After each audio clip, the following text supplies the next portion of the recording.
Good evening, everyone. Am I audible to all of you? Let's just wait for 1 minute. Let us confirm that everybody has joined in. After that, we can start the Super 30 session that you have been waiting from very long time. Please type a hi or a yes in the chat box.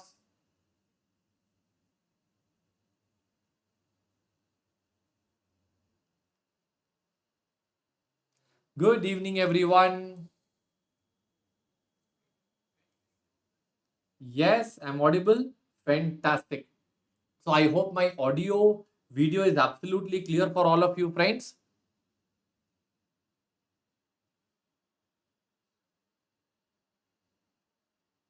Perfect. Good evening, Rahul. Good evening, Abhiram. Good evening, Rafiq, Sarvamangala, Aisha, Sanika. Good evening, everyone. Good evening, Malini, Ganga. Perfect. So I'm very happy that all of you can hear me now. Good evening, everyone, and welcome to this intensive powerhouse marathon. And we are going to do Super 30 over here. Just give me one more minute. Okay, so we are here doing Super 30. So basically, what is the objective of this crash course is that we cover the best 30 questions which cover majority concept and it gives you very good exposure in the areas of AFM. Just like this, friends, today we are doing AFM. Tomorrow you will have costing, then you will have audit, law. You have the entire, I believe the entire schedule has been shared with you. 2 days will be AFM where we'll be covering these 30 questions. So I will be going very slow. I'll be doing it very consistently so that all of us can benefit from this session and in 2 days of time you can cover 30 questions which will be very good questions for the examination. I'm not saying that this will be the only best questions, don't do other questions, no. But these questions are good questions. They cover majority concepts or they cover the tough concepts. So when you do these questions in less time, you are getting more coverage. Is everybody clear so far? Type a yes in the chat box. Hold on. Is it stopping? Is it stopping for others or is it only a net issue which is coming for Garima? Just confirm and let me know.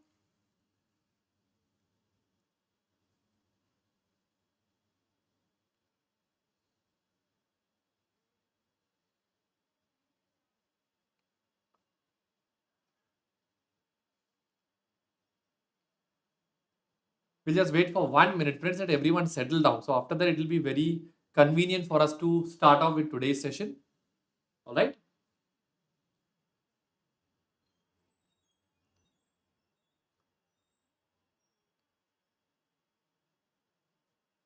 Perfect. I believe all of them have got the link and I think it's absolutely clear, right? Okay. So maybe it's just a small net issue at your end. Okay. So just restart your computer or just, switch off the YouTube and switch it on. It will become all right. So now, friends, as I always do and many of my past students, they know, I always believe in a win-win agreement. You should win, the faculty should also win. So, as a faculty, I am a deeply passionate person in the subject of finance. I am an Inter FM faculty, CA Final AFM faculty, and I am also an IBBA registered valuer. So, I do business valuation as a part of my profession. So, my class over here will not be focusing only on the exam point of view. I will be giving you small touches here and there about the practical aspects also. In fact, I have launched a complete new course for students who want to enter into practice. Maybe we'll not discuss that now. Maybe we'll discuss about that later on. Okay. So that if after you qualify, you want to become a specialist in business valuation, that one course will help you to learn all about the practical side of business valuation. So friends, are you all ready to start with today's session? Please type ready in the chat box.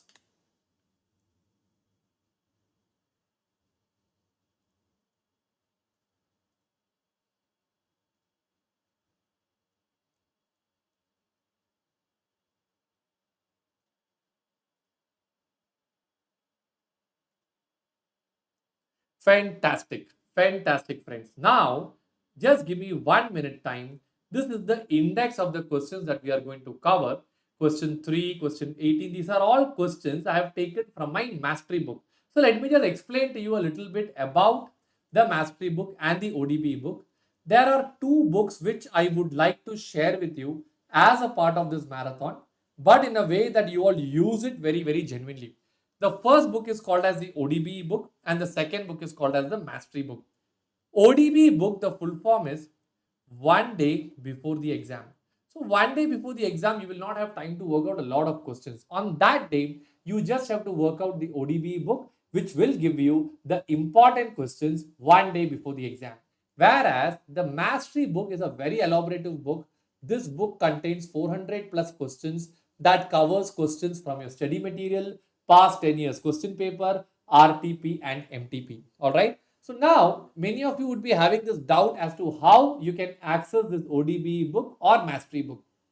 Friends, earlier this book was available for everyone. I had offered it free of cost. Now I have made a small change and the small change is only to benefit all of you. The point is now whoever are my past students, I think many of you are my past students, many of you are not my past students, absolutely fine. This class is going to be taken at a very base level from the logic so that all of you can understand. But my past students already have access to my ODB book and mastery book because every time I go for my offline classes or when I provide my online live classes, I give access to you in the batches. So those students who haven't attended any of my class in the past, earlier I had given this book free of cost, but then I realized that when something is given absolutely free, people don't value it. So my only suggestion here was that it's not my objective to make any monetary profit out of this or do any big advantage. I will show all the questions in the classroom itself. Every question very detailed you can see in your screen. You can study it. But suppose if you want access to the mastery book, I have talked to my team and I have arranged a special high discount for all of you. The book which is available for 750 to 1000 rupees, I have told them to create a coupon code so that you can just pay half of that. That is 375 rupees to buy the ebook. The objective of this 375 rupees is not to make any profit out of this, friends. But when you buy something, by paying a small amount of money also, you value it. When you value it, you will study. When you study, you clear. When you clear, you become a chartered accountant. Friends, many students have scored exemption and more by just referring this mastery book, friends. I will just show you this mastery book right away now. It's a very, very elaborate book. I will just take the book and show you for a minute, after which we can start off. So this is the latest book which is updated recently. So let us say we are talking about security valuation. All right. 1 minute. We're talking about security valuation. So in this chapter, if you see, you have the concepts that are available, how to value a bond, how to find the yield. Every concept, when you read through it, for each and every concept, you'll observe there is a QR code over here. Why is there a QR code? The moment you scan this QR code, immediately the video corresponding to this yield concept will start playing. So it is not only a book, friends, it is a video book. Basically, you get the recorded concept lectures along with a proper book. So that is something which is very unique and it covers everything. Are you clear with this point, friends? Give it for 100. Bhaviri Shetty, I'm ready to give it to you for 100. But will you study after that? That is my only question to all of you. Give me a promise you do. I am ready to give it for 100. And I will ask my team to arrange a coupon code immediately. But please promise me you will study and use this book. The concern was when we gave it for free, people, when they get something for free, they don't value it. And friends, when you come down, you have questions over here, extra practice questions. First, you had concept questions. Then you have so many extra questions. If you add up all this, in security valuation, that is broken down into two parts. Bond valuation annual has got 30 questions plus 17 concept questions. All together will be around 47 questions. Like this, all together you have 400 to 500 questions in this mastery book. Yeah, you will study. Are you giving me that promise? Okay, then give me some time. I will arrange a new coupon code for all of you, wherein I will arrange this book for you at 100. But please, please, please, my only request is, it is not the monetary gain that I'm getting over here. It is that you should study and you should win in the upcoming exam.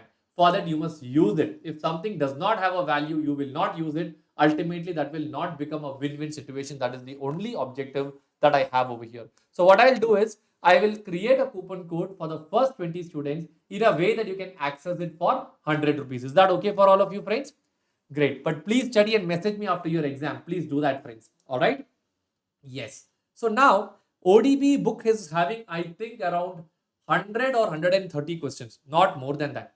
So basically, ODB book is less number of questions, which will cover a lot more. Everybody clear with this part? Sure. Thank you. Thank you so much, everyone. For me, that's what I'm again telling you, friends. Monetary advantage is not the objective, but you study, you pass. Friends, last attempt, when people cleared the exam, so many students messaged me. They got 60, 70, 80, 85. I'll share the screenshots with you in the group later on. One student studied the mastery book. She got around 77. So that book is so valuable. I've spent 8 years of my life making this book. But if you don't study after I give it to you free, it's something very hurting for myself. That one point, just please support me. I will arrange it for all of you, friends. All right. Now, let us not waste any further time. I think the book part is also clear to all of you. I'll tell you how you can access the book also. The coupon code for 100, I will issue it very, very soon. Maybe I need to talk to my team, but I'll just tell you how to get access to the book. For that, we'll spend 5 more minutes, after which we'll start with the class today. All right. You have to install my app. That is where my ebook will be available. Physical copy book will have printing costs and a lot of expense will be there. That I'm not sure how much discount they can offer. Ebook, I'll arrange it for 100 rupees for you as a special scenario. All right. Now, install my app. So if you are using an Android phone, please go to Play Store and search for Tarun Jagdish. If you are a person who is using an iPhone, please go to Play Store and install an app called as Class Plus. Inside this, they will ask you for an ORG code where you have to go and write ELEVM. Can you do this now itself? Because I'll show you right away now as to how you can access my app. I will show you right away now how you can purchase the book also. I'll show you the app on the screen right away now.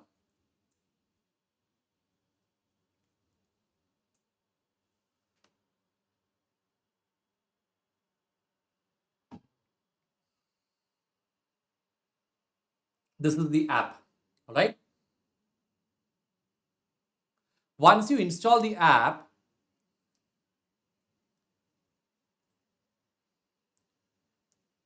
once you're done, just let me know. Please install the app. You have to go to courses. There are two parts coming in the app, friends. This is how you will install it. Inside the app, you are going to have two particular areas. One is what we call it as batches.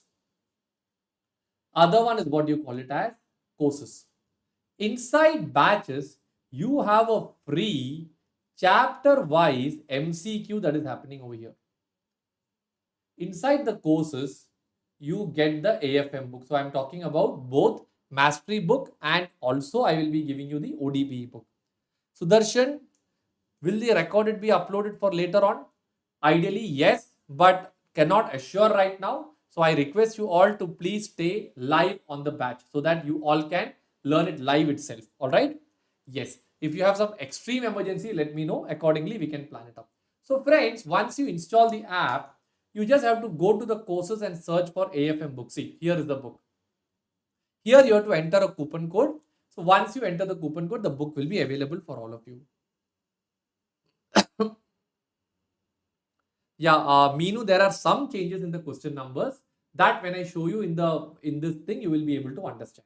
All right.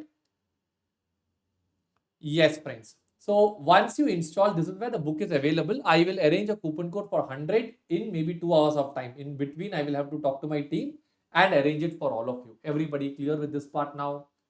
Okay, right. Same way you can go to the batches. Here you will be getting chapter wise MCQ exams, friends, so that you can learn more and improvise on the entire thing. All right. So for this, you have to go to the batches.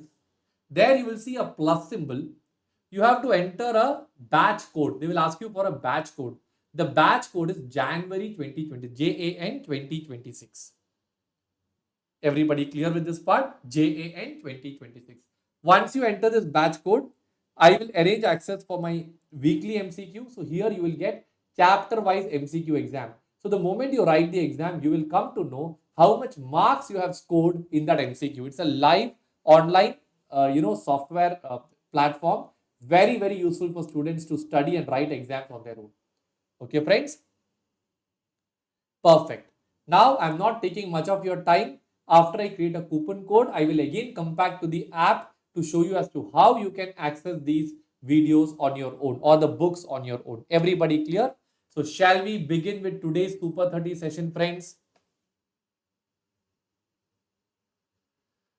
Rupa, about validity, I'm not sure. Please check with the helpline. I believe all the old students are having free ebook access and that does not have any validity. Because it's just like a physical book. Once you buy it, it's yours, right? Perfect. Let us begin with the subject right now, friends. So let us begin with AFM Super 30. First, we will start with the chapter of capital budgeting, page number 3.61, question number 3. Ready? Yes.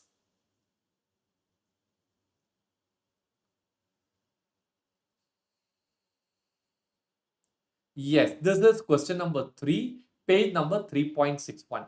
This is a beautiful question which covers inflation capital budgeting, it covers international capital budgeting, it covers IRPT, it covers RADR, it covers perpetuity, it covers everything. It is a beautiful question. Shall we now begin doing this question together, friends? All right. Question number 3.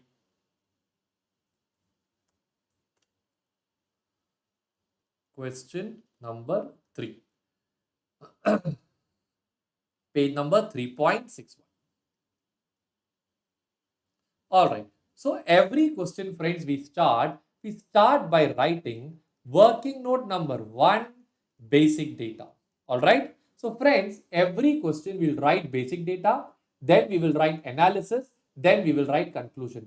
Like this, every question you can do it correctly. All right. So when I write the basic data, I request you all to write along with me so that we get more time to crack more amount of questions. Everybody clear? Right. So let's begin. Basic data point number A. X Limited is engaged in large retail business in India. It is contemplating for expansion into a country of Africa. So this company is in India. They are expanding into what? They are expanding into Africa. Everybody clear with this part now? All right. So from India, they are expanding into Africa. Now, when they are doing this or when they are expanding into Africa, it's very volatile and they have an inflation rate of 40% in Africa. So I'll just write down below this. Invest. Okay, so your point number A, inflation in Africa. How much is the inflation that you have in Africa? Do you have an inflation of 40%? Point number B, inflation in India.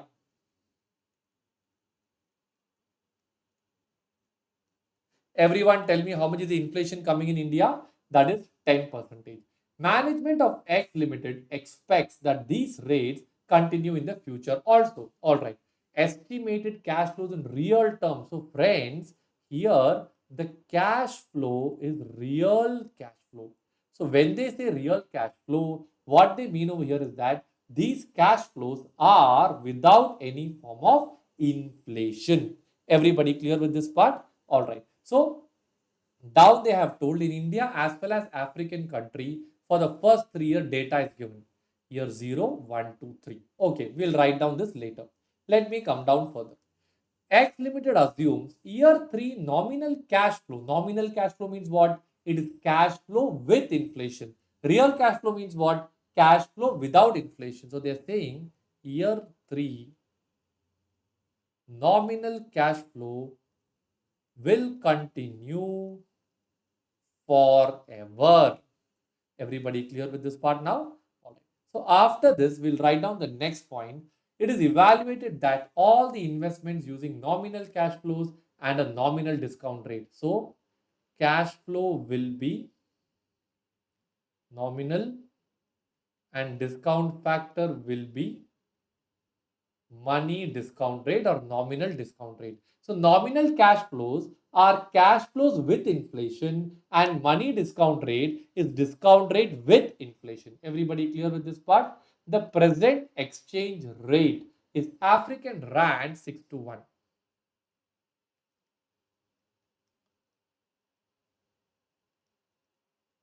6 Rand per rupee. You are required to calculate the NPV of the project and told that the discount factor is going to be 20%. RADR will be equal to how much percentage? 20%. Can you quickly write down this basic data in your books?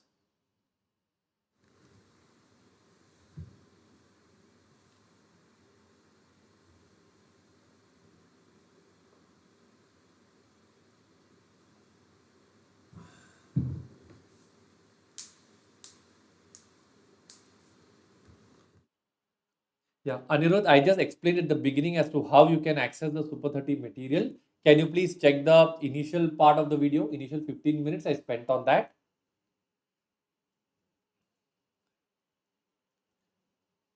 All right. Now, are you all done writing till here in your books now? Okay. So now, once you are done writing about inflation, basic data, etc., we need to understand the steps to solve it, or we will write down working note number 2, analysis. Inside this, I will write down Roman number 1, steps.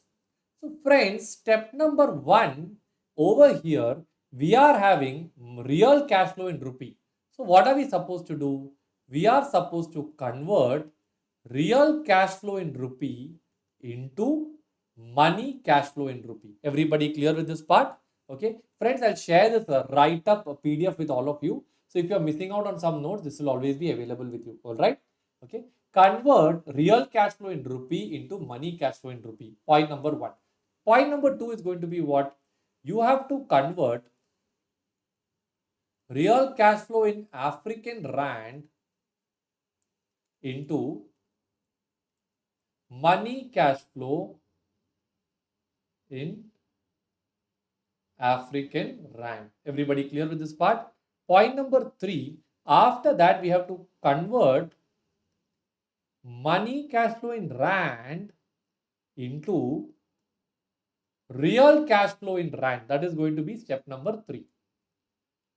Step number 4 is going to be after we do this conversion, year 3 nominal cash flow will be continued to be earned each year indefinitely. Okay, that part we'll do it after that. Okay, then we have to calculate present value.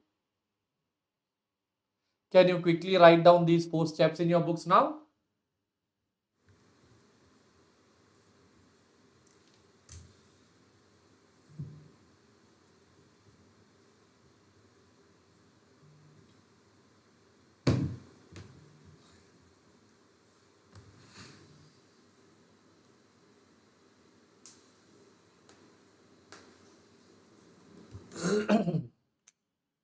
All right, friends. Everybody clear so far now? I hope the audio and video is absolutely clear for all of you. Yes. Once we are done with this part, I will go to the next step now, converting real cash flow in rupee into money cash flow. Shall we do this together now, friends? So the table format is going to be year 0, 1, 2, 3. All right. RCF in rupee. What is the RCF in rupee? Minus 50,000. Then you have minus 1,500. You have minus 2,000. Then you have minus 2,500. In bracket, I will give in thousands. Point number B, inflation. So what was the inflation in India, friends? It was 10%. Am I right? So it will have 1, 1.1, 1.1 square, 1.1 cube. From this, can we find out the money cash flow in rupees? So 50,000 into 1 will be 50,000.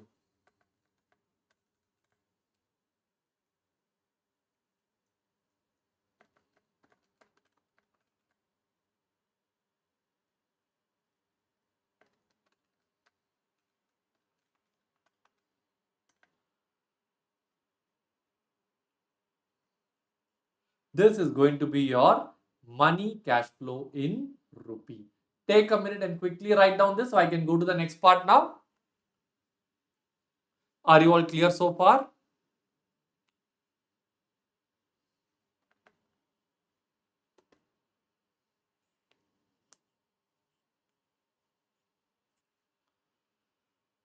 All right. Once you are done with this, next step is going to be convert real cash flow in rand.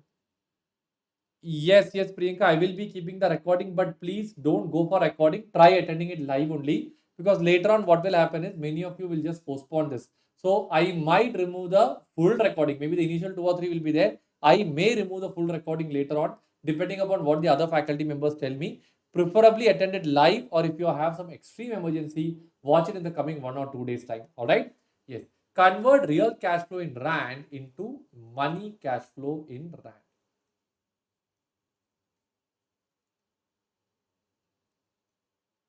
When you don't sit live, the problem is you procrastinate, then things doesn't happen. So psychologically you feel that classes are available, but you don't watch it. Now here I'll write down real cash flow in rand. How much is the real cash flow in rand, friends? Is it turning out to be minus 2 lakhs? Minus 2 lakhs plus 50,000. Then you have plus 70,000.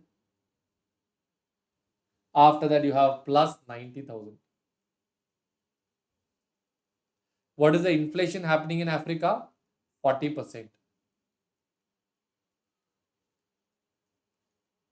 From this, can I find out what is my money cash flow in rand? So money cash flow in rand will be minus 2 lakhs. 50,000 into 1.4 will be plus 70,000. 1,37,200. 2,46,960. After this, I want to convert this into rupee, for which I need the exchange rate. Once I put the exchange rate, I will get the money cash flow in rupee. Are you clear with this part? But in this question, I don't have the exchange rate so far. So I just have to go and arrange the exchange rate. Shall I go and do that now? So I'll just keep this pending. I'll go to Roman number 4. Hold on. Can you quickly write down till here, friends? I'll give you 1 minute time.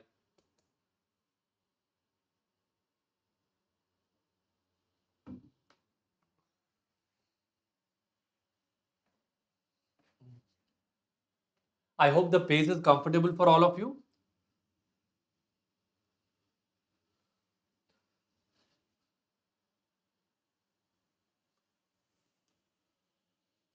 All right.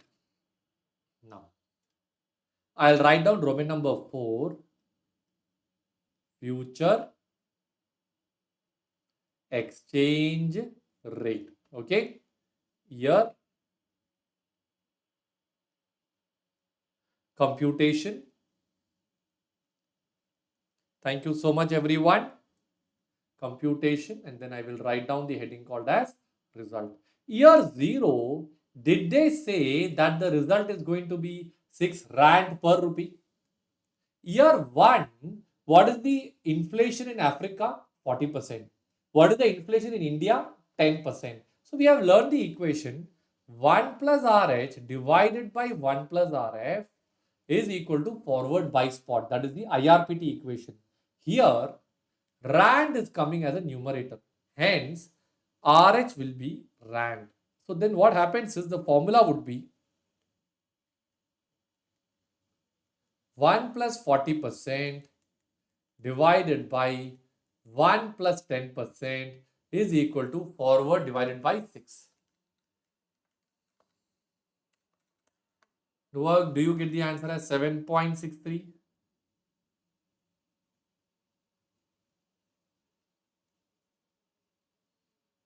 All right, next step. 1 plus 40% divided by 1 plus 10% is equal to forward divided by 7.63.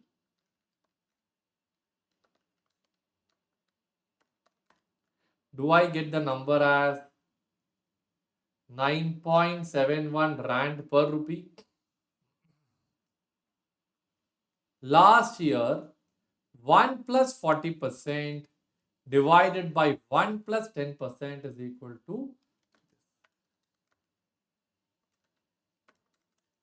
do you get the answer as 12.35?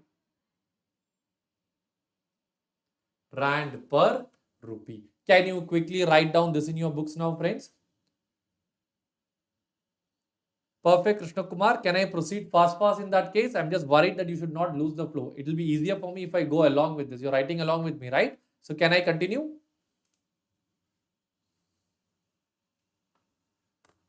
Slight rounding off is absolutely fine. Not an issue at all.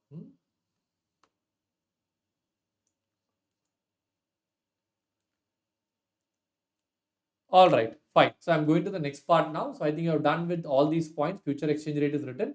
So now we will take this exchange rate and we'll put it back over here. So here you will get the number as 6. Catching up? All right, all right. I'll just continue at the same pace. So I'm not going very fast, not very slow. All right, 6. Then you have 7.63. After this, you have 9.71. After this, you have 12.35.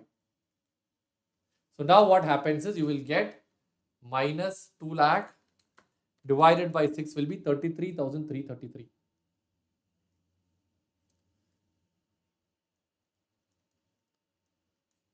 Second one would be 70,000 divided by 7.63 would be 9174.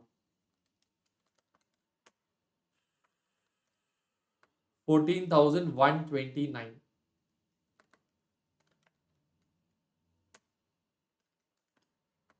19,996. All right. Yes. Come on. Quickly write down this, friends. No, rounding off is okay. That's not a problem at all. Okay. So now, friends, we have got the cash flows over here in African rand converted into rupee. Correct. So now what I'll do is I'll take a fresh page where I'll write down. Hold on. I hope my audio is not got disturbed. It's clear, right? Okay. Total money cash flow in rupee. So how I will find out this is first column heading will be year. Here you can write down point number A, money cash flow in rupee in India. Money cash flow in rupee in Africa. Point number C will be what? That will be your total money cash flow. So here you will get the number as minus 50,000 minus 1650.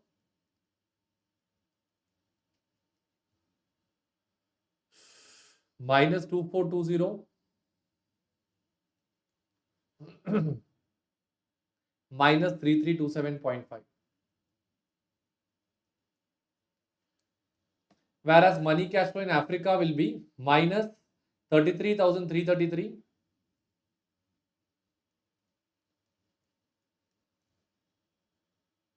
plus 9174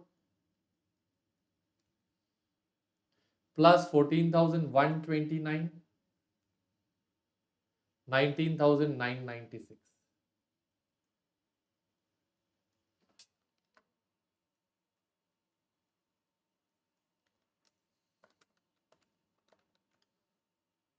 Seven five two four 11,709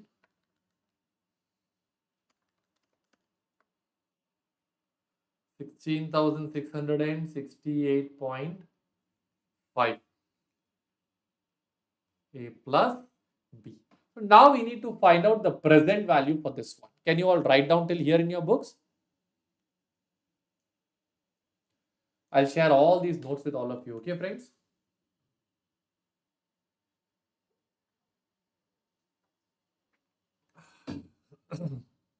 All right. So let us revise the steps once again. First, we converted real cash flow in rupee into money cash flow. After that, real cash flow in rand into money cash flow in rand. After that, we took the exchange rate. Then we found out the money cash flow in rupee. Now we are going to go to the next part, that is the NPV or the present value. So I'll draw the table here. Cash flow, discount factor, discounted cash flow. Year 0 is minus 83,333.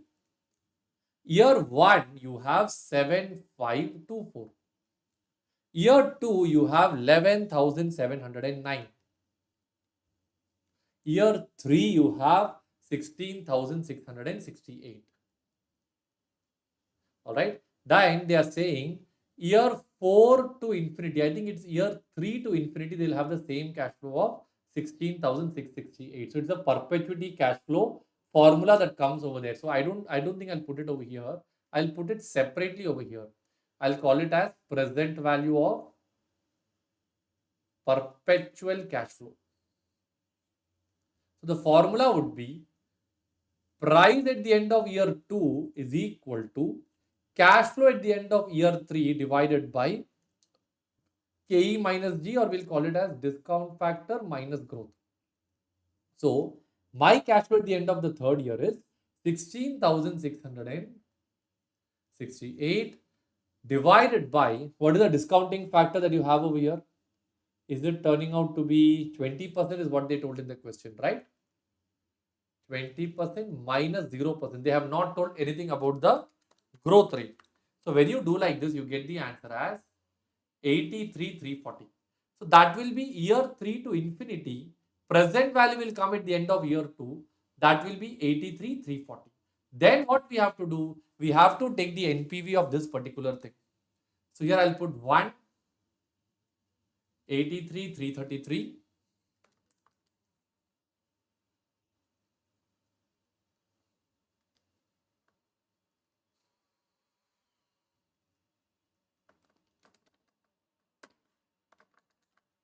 I'll get the number as 6269, 8126,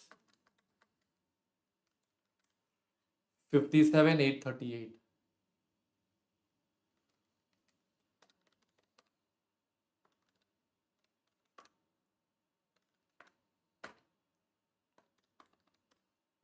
Minus 11,100. Now tell me, friends, is your NPV positive or negative? NPV negative. Accept the project or reject the project. You are supposed to reject the project. Everybody clear with this part? Let's just go down and check. Yes, these are the numbers that we got. Yes, yes, yes. Okay, they got 14,083, 11,100. We got 11,100. Absolutely correct, friends. Entire answer is perfectly right. Write down and finish it off. We are done with our first question of Super 30. Take 20 seconds of cool off time. Write down this, then we go to the next question.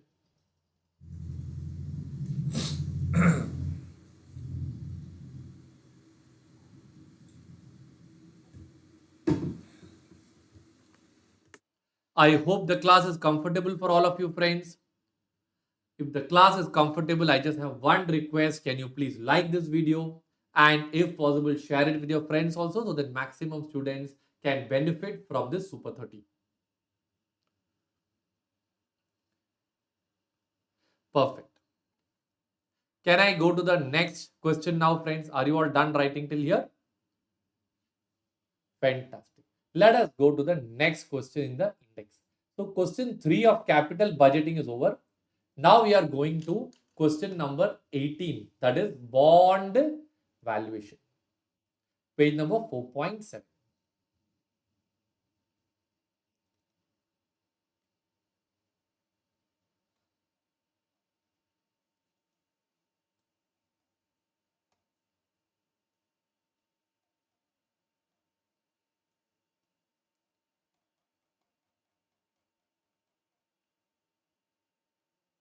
Page number 4.7, we have a very, very good question.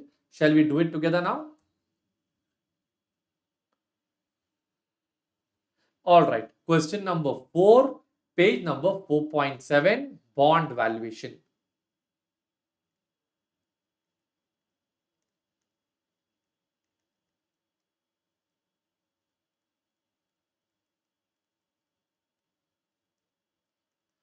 In this question, you are having two bonds, bond A, bond B.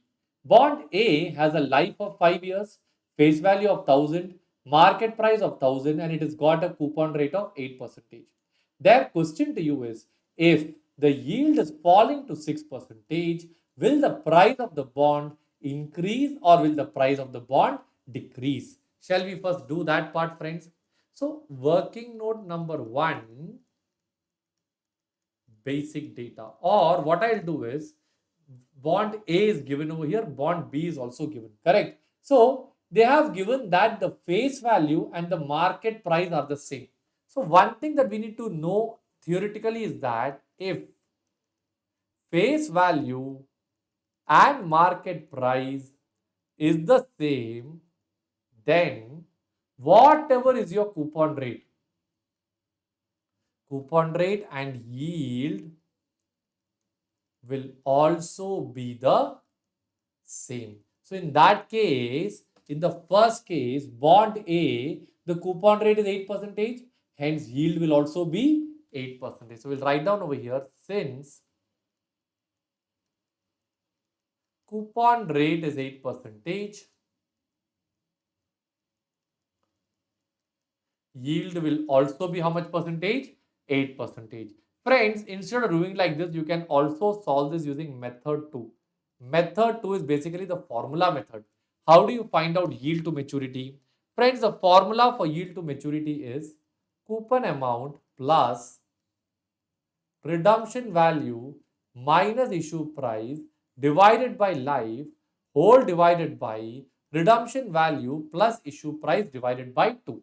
So what is the coupon amount over here? In the first case, face value is 1000, coupon amount will be 80. Redemption value 1000, issue price 1000, life 5 years, whole divided by 1000 plus 1000 divided by 2. You do it and see, you'll get exactly the same answer of 8%. So you don't have to do so much of hard work. You can directly write down like this in your books. Is everybody clear so far? Perfect. So we got the answer as 8%. Now, once you get this, they are asking, if the yield falls to 6%, will the price of the bond increase or will the price of the bond decrease? I will quickly do this in MS Excel.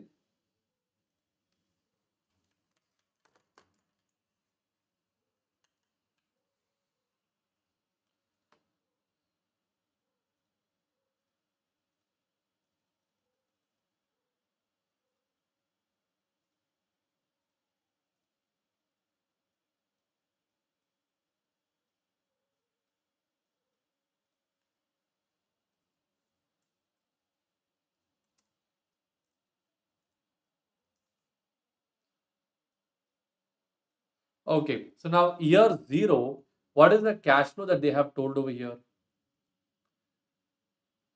Year 0, year 1 to 5, you have a coupon rate of 80, correct? So we'll just put it that way. Year 1, 2, 3, 4, 5. So you have a cash flow of 80, 80, 80, 80. Last year you'll get 80 also, you'll get 1000 rupees also. So total will be 1080. We know that the yield is equal to how much percentage? 8%, correct? So what will be the formula? 1 divided by 1 plus 8%.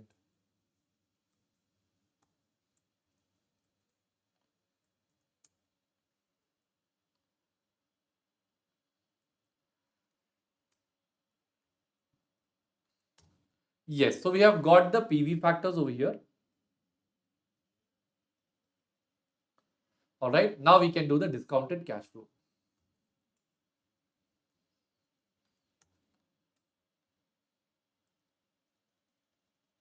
You got a discounted cash flow as 74.1, etc., etc.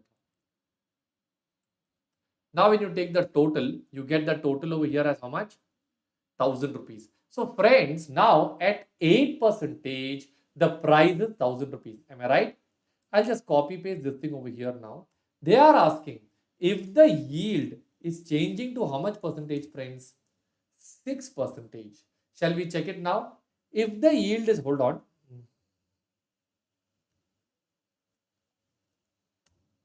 Okay. So if the yield is changing to how much percentage now?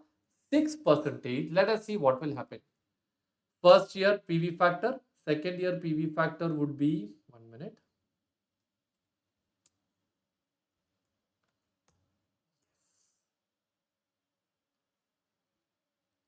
divide by 6, this divided by 6, divide by 6, divide by 6, divide by 6. So the PV factor is correct, and the formula over here will be 80 into the new discounting factor. Am I right? Yes. So friends, now you check up what is the answer that you get over here now. In the first case, you got the answer as 1000. Now what is the answer that you're getting over here? Are you getting the answer as 1084? So tell me, my dear friends, when the company has decreased the yield from 8% to 6%, what happened to the price of the bond, friends? The price of the bond by default increased over here. Everybody clear with this part? Let us find out what is the percentage of increase.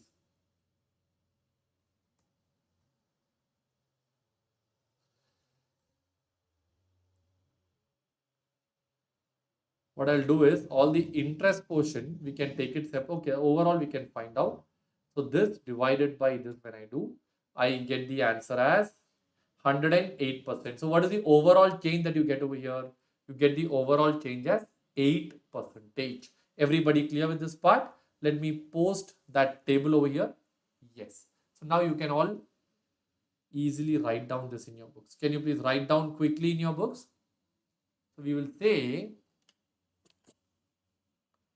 if yield decreases from 8% to 6%, price will go up by 8.4 percentage.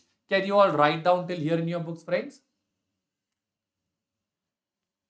Yes, Krishna Kumar, absolutely correct.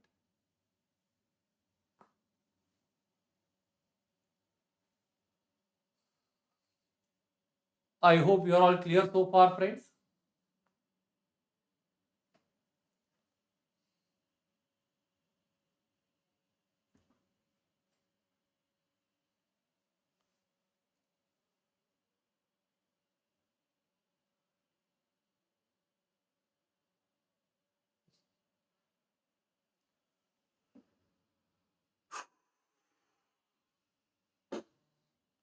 All right, friends. Can I go to the next part now? All right, everybody clear so far?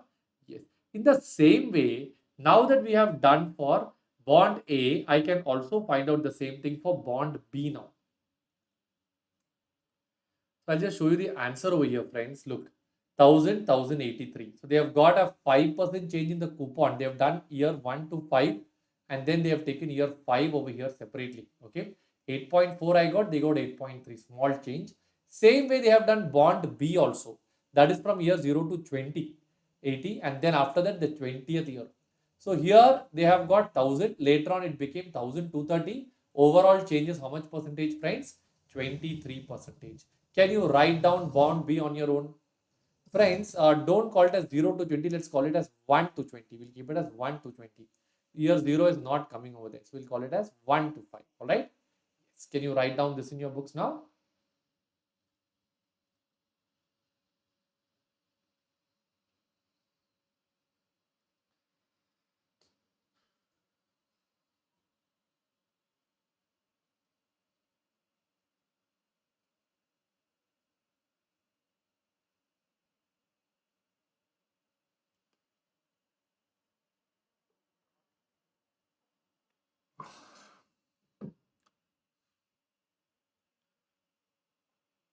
Krishna Kumar, I understand, but if I go too fast and if people don't understand, then the purpose of the class will be lost, right? It will be like something which I'm going and rushing. That concern will come up. And for Theory Marathon, I have it available for you. I will share all the free content with you after this. So don't worry, this class is not only going to be 30 questions. You will get free concept lectures. You will get multiple more things. Okay. But when I take my class, I just want students who are attending to be satisfied. It should not be like, okay, something I'm rushing and going, nothing is coming in my head, I'm not enjoying it.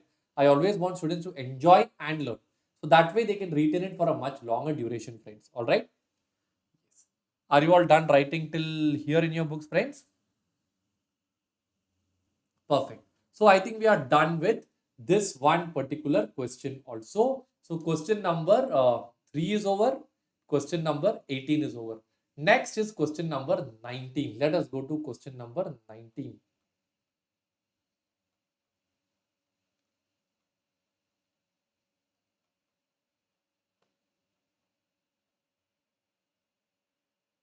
Hold on.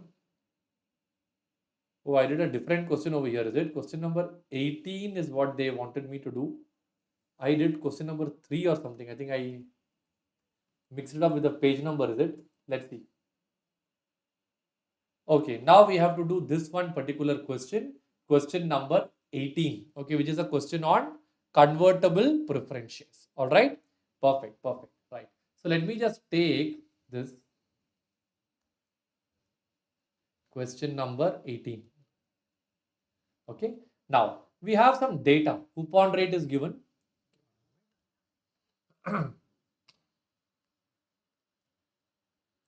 Yes, friends. Question number 18, bond valuation chapter, page number 4.42. Ready? Shall we do it together now?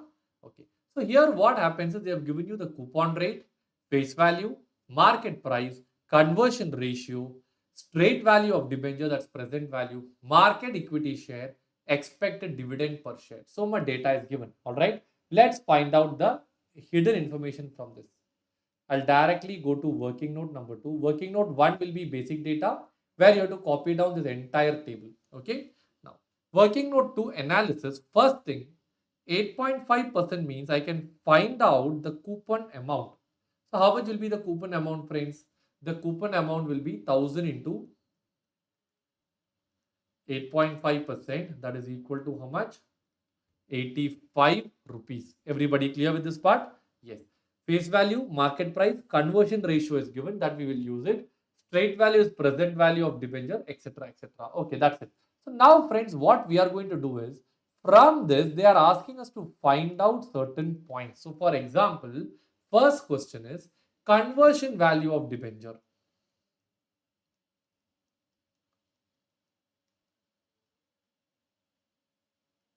What they mean by conversion value of debenture is once I convert my debenture into equity share, I will be converting in the ratio of 30:1. Now tell me, what do you mean by a ratio of 30:1? For every one debenture, they are going to offer how many equity shares over here? 30 equity shares, my dear friends. So what happens is when they into 30. So, do I get the answer as 750 rupees? Or the logic is if I convert my one debenture into 30 equity share, I will get a market value of 750 rupees. Everybody clear so far? But what is the market value of one debenture? 900. So as a debenture holder, will you be interested to convert? The answer is no, because you get a better value when you stick to it as a debenture holder. Are you clear, friends? I think in order to explain this to you, let me do a little bit of a drama here. Are you ready? Imagine you are all the debenture holders of a company. Imagine I am the CFO of the company. I am calling you all for a welcome speech. Are you ready, friends? Okay. In this welcome speech, I will begin my speech now. My dear debenture holders, today is a very special day. Till date, you were all the debenture holders of the company. But from today, you are becoming the shareholder of my company. Not only that, my dear debenture holders, by converting for every one single debenture you hold, I am going to offer you 30 equity shares. Now tell me, my dear debenture holders, are you happy or are you sad?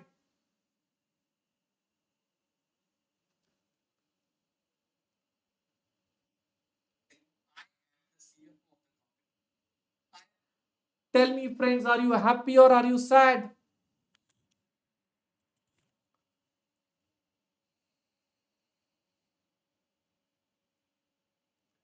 Friends, you will not be happy. Why you will not be happy is because once you convert, you get a market value of only how much over here, friends? Hold on, friends. Is there some voice breaking happening over there? Am I audible to all of you? Just confirm, then we'll continue.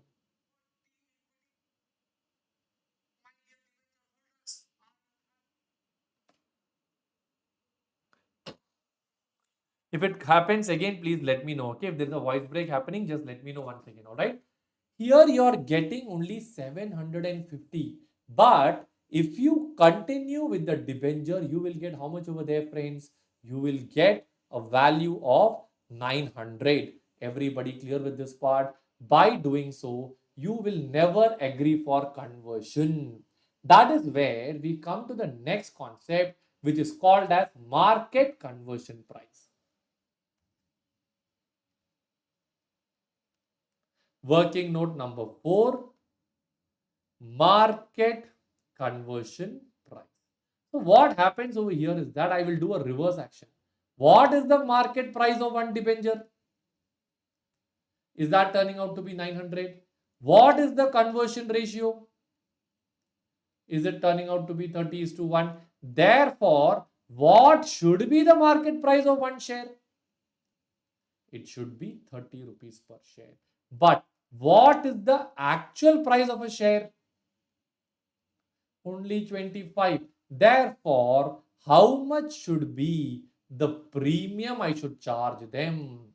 5 rupees. How much is the premium in percentage? It will be 5 by 25. That is equal to 20%. This is what we call it as market conversion price. Can you all write down till here in your books now, friends? I hope everybody is clear with this part now.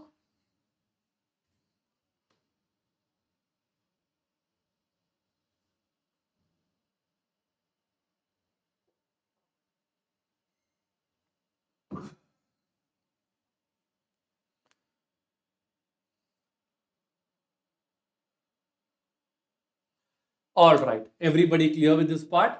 So here we have learned about conversion value. We learned about market conversion price. We learned about conversion premium. We learned about ratio of conversion premium also. This 20% is what we call it as ratio of conversion premium. Everybody clear with this part now? Fantastic. Then they are asking what is the premium over straight value of debenture? Working note number 5. Premium over straight value of debentures. Okay. So here you tell me right now what is the market price? 900. What is the straight value of debentures? 700. So shall we check what is the percentage you get over here? Do you get the percentage as 28.57% over here, friends? Fantastic. This is called as premium over straight value. Now we go to the last part. Favorable income differential per share. Very, very crucial concept. Next to working note. Favorable income differential. Favorable income differential. So here what happens is, friends, as debenture holders, you were getting a coupon amount or an interest rate of 8.5%. So you were getting a sure shot money of 85 rupees per debenture. After conversion, when you get equity, they are planning to pay you only 1 rupee per share. That is given in the question. So now what happens is, the dividend that you will get on 30 shares will be turning out to be only 30 rupees. So once the conversion takes place, what will be the savings in cash flow from company point of view? Earlier they were paying 85, now they are paying only 30. There is going to be a savings of how much, friends? 55. Everybody clear? Now, so what will be the savings per share? That will be 55 divided by 30. That is equal to how much, friends? Do you get the answer as 1.83 rupees per share? Perfect. Once you get this, from this, can I also go and find out what is the premium I'm paying today? Sorry, this 1.83 per share is what they call it as favorable income differential. Because of conversion, this is the differential that you get. Now tell me initially what is the premium I'm paying them? 5 rupee per share, correct? So now initially I will pay 5. Every year I will take back 1.83 rupees per share, correct? Like that when I'm doing, in how many years will I touch my payback period? I'll touch back my payback period is 5 divided by 1.83. Is that equal to 2.73 years, friends? Fantastic. So this much is the answer. Can you quickly write down and finish it off? After which we will go to the next question.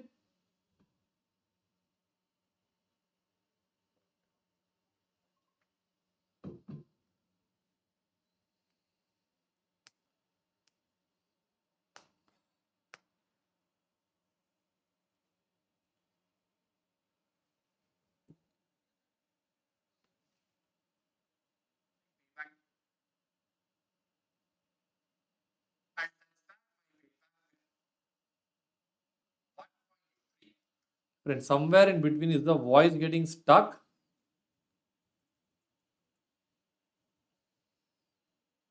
Hello. Clear now, right? Somewhere in between it's suddenly getting stuck. I felt like that.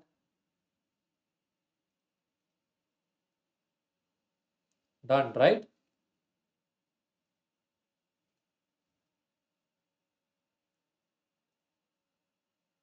No, right? Or is it for me in YouTube when I'm playing? Is it my fault?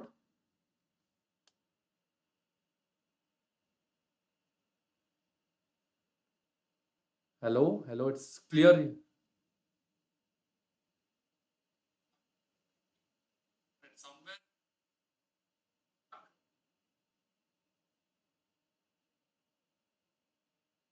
But when I'm watching myself in YouTube, I can see in between suddenly my voice is going off. It's clear, right?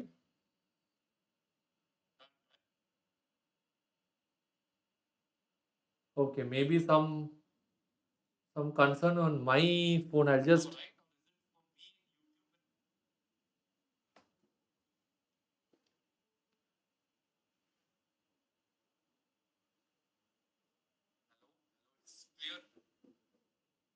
everything clear, right? Okay, okay. Maybe some issue in my YouTube or maybe my net issue. I'll just turn it off and bring it back again so that yes. All right, friends. So if it's clear to you, then maybe some channel issue is there. So lag will be there. That will be like every time when you do in YouTube, there will be a 10 seconds lag. Whatever I speak, you will hear only after 10 seconds. That's a normal thing. I don't have a problem with that. But when I'm speaking in my YouTube, when I'm hearing myself play, in between suddenly I'm speaking and the voice is going off. That might be only an issue for me, maybe in my phone, maybe. All right, it's clear, right? Then good enough. Shall we go to the next question, friends? Now, question number 19, bond valuation.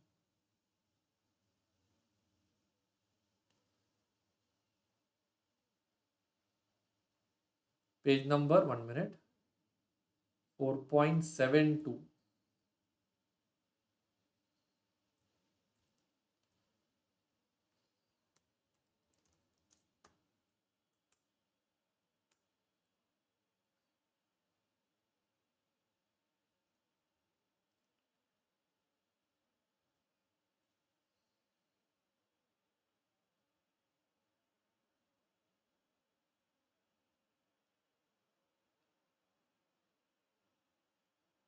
Okay, it's here. Question number 19, page number 4.72. Shall we begin now? Okay.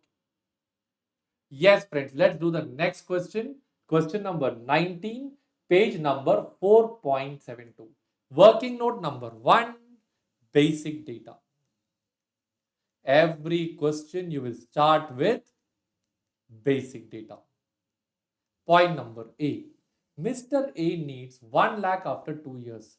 So amount needed after how many years?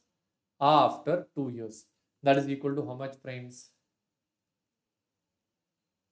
1 lakh rupees, of which he wants to make a one time necessary investment now. He has two types of bonds. bond X and bond Y. They've given the face value, coupon rate, years to maturity, etc. etc. They are asking you to advise Mr. A whether he should invest all his money in one type of bond or whether he should buy both the bonds. So friends, what I'll do first is bond X, I will do analysis. I'll write down working note number 2, analysis of bond X. All right. Yes. Now, over here, friends, what we will do is I'll draw a table here, cash flow, discount factor, discounted cash flow. So here in year, life is only 1 year. At the end of 1 year, you're getting 1,000 rupees as the face value. What is your discounting rate? Yield is 10%. So from this, they want you to find out the discounted cash flow. So let me just see. 0.909, correct?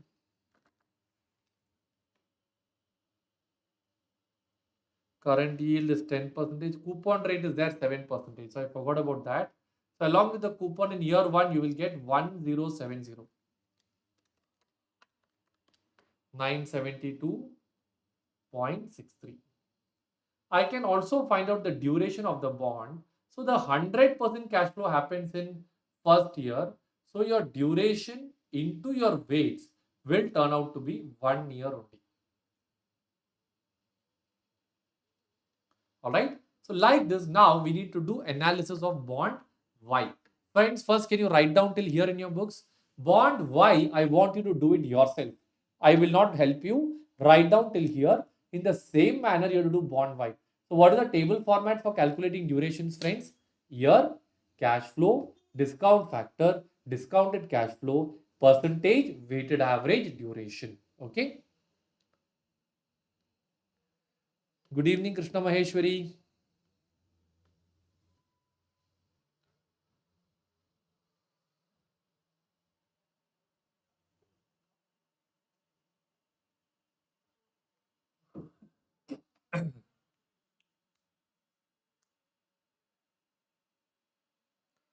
All right, friends. Are you all done writing till here in your books now?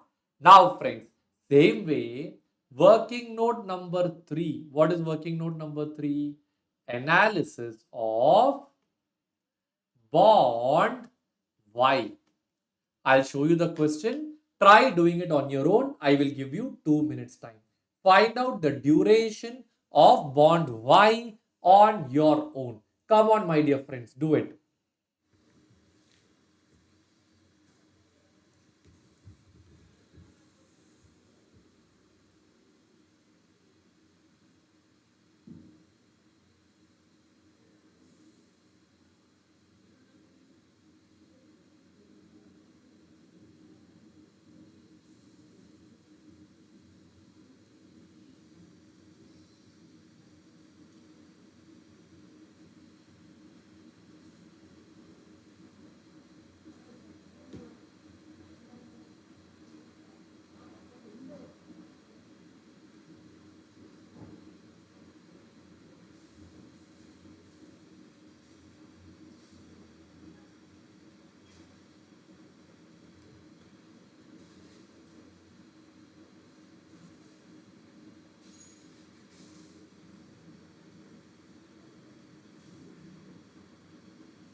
Yes, friends, please confirm. Okay, there is no lag in the voice, right?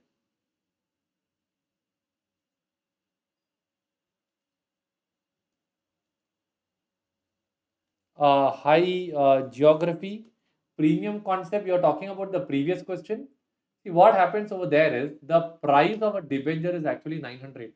So when you convert into 30 shares, you get, sorry, 30 shares, it's only 30 rupee per share should be the price of the debenture.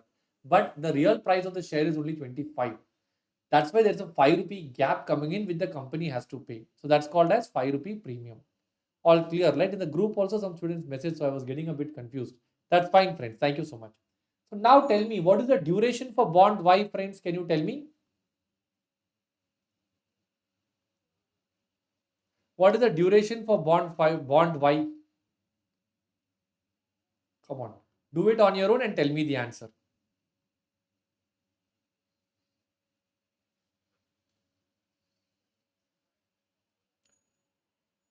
3.56 years. Fantastic. Shall we check the number here? Yes, it is 3.56 years. Year cash flow. You have the discounting factor, proportion, and the weighted average proportion will be 3.56.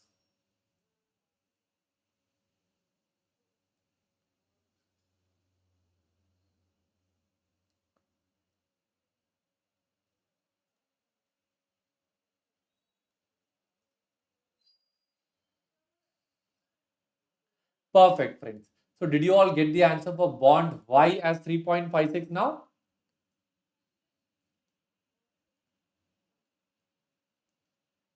All right. Can I go to the next part now, friends? All right. So now once you get this, I will just write down the summary over here in working note number 4, particulars. We have bond A, or sorry, we have bond X, then we have bond Y. They have given you the duration. So what is the duration that is given over here? Is it given as 1 year for the first one? 3.56 year for the second one. Weights are not given, but they want to get the money within how many years, friends? He needs 1 lakh after how many years? 2 years. So the overall average duration of these two things together should be how many years, friends? It should be 2 years. Now we don't know the weights. So what we will do here is we will assume the weight of X as X and Y will be 1 minus X. Okay. So when I put it like this, I'll get the value as X over here. 3.56 minus 3.56x, or in other words, x plus 3.56 minus 3.56x should be equal to 2, or x plus 3.56 minus 3.56x is equal to 2, or in other words, 1.56 is equal to 2.56x. So x is equal to 1.56 divided by 2.56. Do you get the answer as 60.93%? Is everybody clear with this part now? Can you write down this in your books now?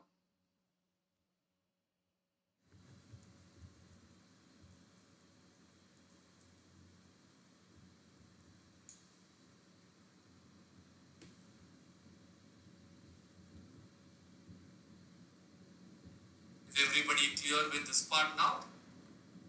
Can you write down this in your books now?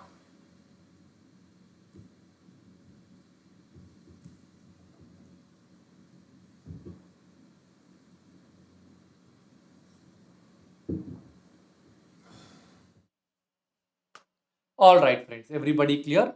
Fine. So I think you get around 61% and the other one you get the answer as how much? 39%. Everybody clear so far?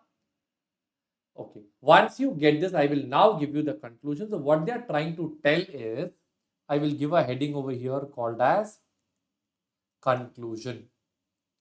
Point number A, amount needed after how many years, friends? Amount needed after 2 years. So everyone tell me, what is the amount needed after 2 years? Is it turning out to be 1 lakh? What is the present value of 10% 2 years? Do you get the answer as 0.826? So, can you tell me what is the value to invest now? The value to invest now will be 82,600. How did I get that? A into B. This 82,600, 61% has to go in bond A. Third, not bond A. I think it's called as bond X if I'm not wrong. Correct? Bond X. 39% will go to bond Y. Okay, Shivananda, you're getting confused with what the question is asking. All right, so here what has happened is in this question, they are basically asking whether Mr. A should put all his money in one of the bond or both the bonds. The objective of this question is he needs 1 lakh rupees after how many years? After 2 years. So when they say that he needs 1 lakh rupees after 2 years, what they are trying to tell over here is that the average duration of this bond should be how many years, friends? It should be 2 years only. Everybody clear with this part?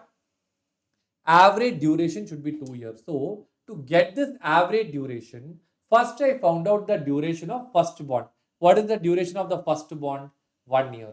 Then I found out the duration of the second bond. Did I get the answer over there as 3.56 years?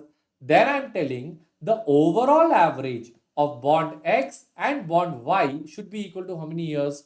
2 years. Like that, I went to the next page where I took 1 lakh present value to be invested today, that 61% should go in X, 39% should go in bond Y.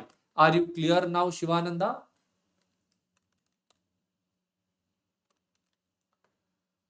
Do you get the answer as 50,386?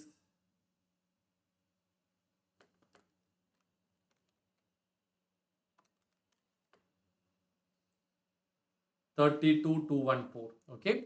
Now, this is the amount.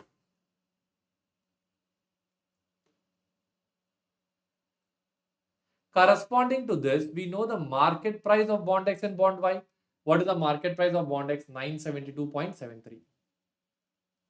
What about bond Y? 936.52. From this, can I go and find out the number of bonds? So tell me, what will be the number of bonds divided by? Do you get the answer as approximately 52 bonds over here?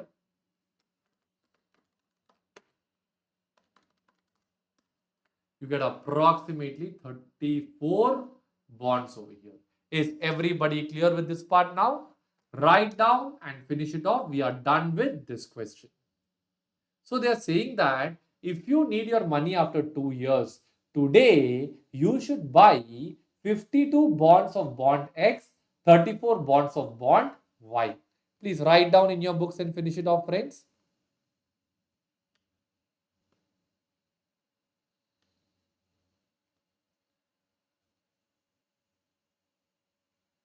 Krishna Maheshwari,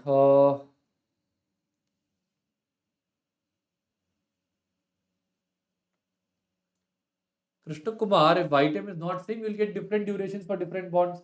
Then you do the remaining part can be done in the same manner.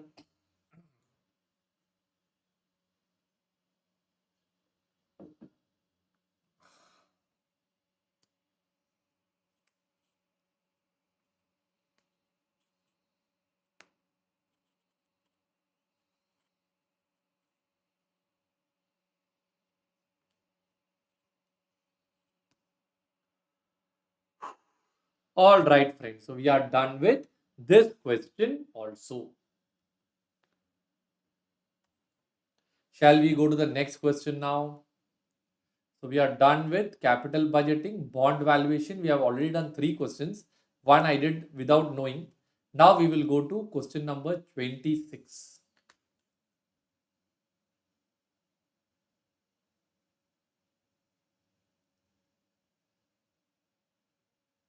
All right, it's a very, very good question. It came in RTP May 2020.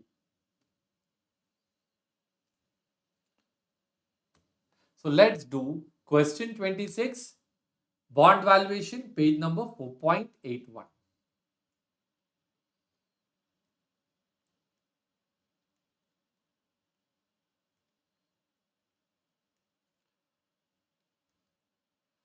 Messrs. Avga Industries is planning to issue a debenture series on the following terms. Face value is how much? 100.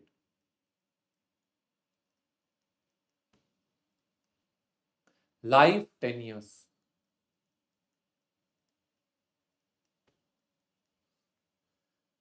Yearly coupon rate is given, friends. Year 1 to 4, 9%.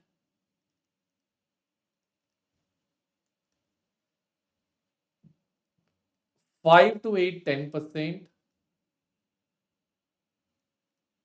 9 to 10, 14 percentage. Friends, that's a very, very different way of giving the coupon rate. They are having varying coupon rates. Current market rate of a similar debenture is 15%, and the company proposes the price in such a way that it can yield 16%. So, friends, market rate is 15, but they want to price in 16. So, what is the discounting factor or the KD they are looking over here? 16%. Company also proposes to redeem the debenture at 5% premium on maturity. So, RV, redemption value will be 105. They want to find out the price of the bond. Everyone tell me, how do you find out the price of the bond? Price of the bond is nothing but it is the present value of future cash flows. Okay. So, when you draw the table here, cash flow, discount factor, discounted cash flow, KD 16%, correct? Year 1 to 4, you get 9 rupees. 5 to 8, you get 10 rupees. 9 to 10, you get 14 rupees. At the end of the 10th year, you get 105 rupees. All right, now let's take the PV factor for 4 years.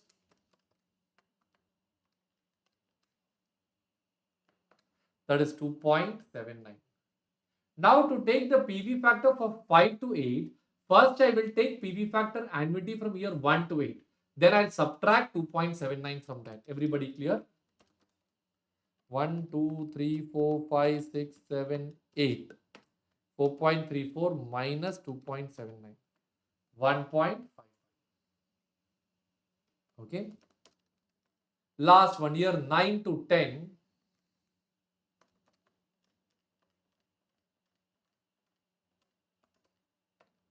4.83 minus 1.55 minus 2.79, that is 0.493. And the 10th year will be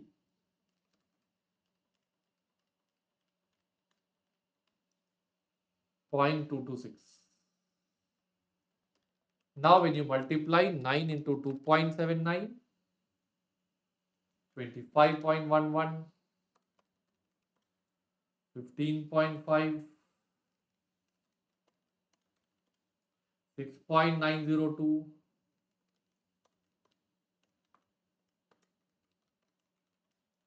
23.73.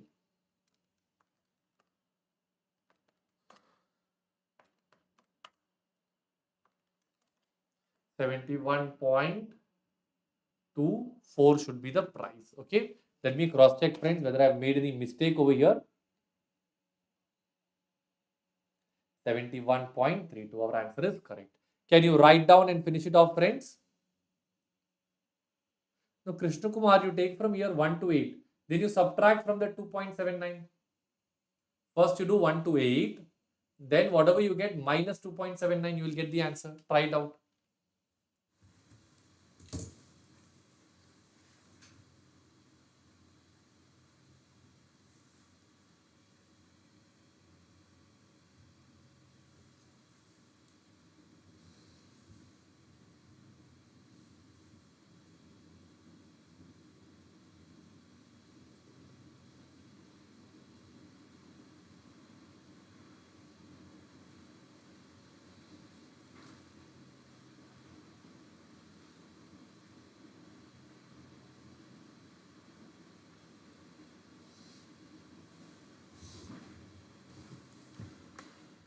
All right, friends. Are you all done writing till here in your books? So we are done with question 26 also of bond valuation. Shall I go to the next question now that is coming on dividend policy, question number 20.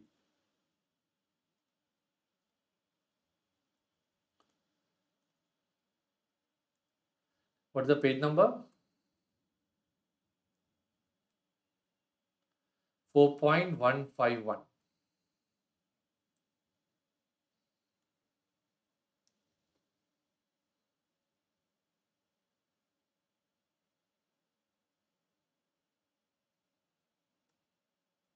All right. Yes, it's a very, very good question. Question number 20.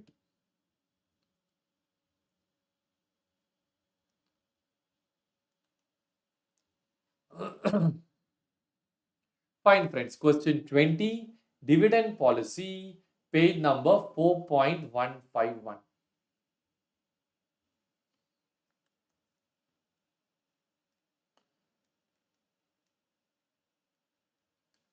They are saying Mr. A is thinking of buying shares at 500 each, having a face value of 100 rupees. He is expecting a bonus of 1:5 during the fourth year. Let us just understand this question, friends. So I'll draw a table here. Computation, cash flow, discount factor, discounted cash flow. There he went and we can write down year 1. Mr. A is thinking of buying shares at 500 rupees each, having a face value of how much? 100. So year 0, sorry, not 1, year 0 is paying how much money? 500 into 1 share. Correct? Now, he is expecting a bonus of 1:5 in the fourth year. So for every 5 years, sorry, for every 5 shares, he'll be getting 1 share free. Now here what they're saying is that 1:5 is the bonus. Annual expecting dividend is 20% and the same rate is expected to be maintained on the expanded capital base. So year 1, he has 1 share having a face value of 100 on with 20% dividend. Does it turn out to be 20 rupees? Year 2, again he will get 20. Year 3, again he will get 20. Year 4, he won't get 20. Can you tell me in year 4 how much will he get? He will get 20 rupees per share into 1.20 share. Now tell me friends, why did I take 1.20 share over here? You have a bonus of 1:5. For every 5 shares, you get 1 share. So indirectly, for every 1 share, you get 0.2 shares. Everybody clear? So you get the number as 24. Year 5, 24. Year 6, 24. What's the life? He sells at the end of the 7th year at a price of 900. So at the end of the 9th year, he'll get 7th year 900 rupees per share into 1.2. Correct? But there is a market incidental charges of 5%. So 5 will go, only 95% will come in your hands. Along with this, you will get 24 also. That is the dividend part also you will get. So shall we check this part now? I think you will get the number as 1050. Alright. Year 0 also, if they have an incidental charges, I think let's check that. It is 5% is always there. So this into 105%. So when you put it this way, you will get the number as 525. Everybody clear with this part now? Yes. Can you write down this in your books now? And they want you to find out, should Mr. A buy the share? Everyone tell me, when will Mr. A buy the share? Only if the NPV is turning out to be positive. If NPV is negative, he will not buy the share. Everybody clear with this part? What is the discounting factor told in the question? 12%. So can you put 12% and work out and tell me whether the NPV of this share is positive or negative, friends? Please do it on your own now.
Yes, friends. Have you got the answer? NPV is plus 38.68. Fantastic. Shall we check it over here now? Yes, 38.68. So, friends, if NPV is positive, should you buy the share or sell the share? In that case, you are supposed to buy the share. Everybody clear? Now we'll go to the second part of the question. Second part of the question says, if so, what is the maximum price he should pay for each share? Now tell me, when the NPV is positive, will you buy the share or sell the share? You will buy the share. When the NPV is negative, buy or sell? Sell. So, maximum right now the price is 525. This price can increase up to a point when your NPV will become zero, not beyond that. Is everybody clear with this part now? Perfect. So what we are going to do over here is, we will say, I'll write down over here, maximum price at which A can buy the share, that will be 525 plus 38.68. That will be equal to 563.68. This is including commission of 5%. Okay. So if you want to remove the commission of 5% and take the only 100%, then our answer will slightly change. Then your answer would be 537 over here.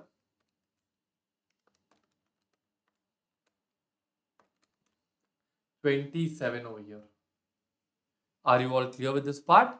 Perfect, friends. So we are done with this question also. Shall we go to the next question now? Question number 8, page number 4.164.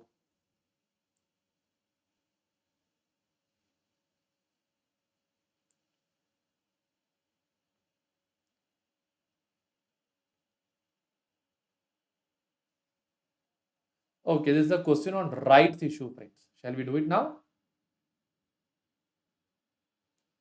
Yes. All right, friends. I hope everybody is comfortable. Class is going smooth, right? You're able to follow it? Okay. Question number 8,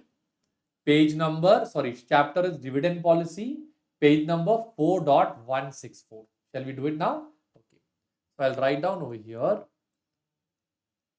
working note number 1, basic data.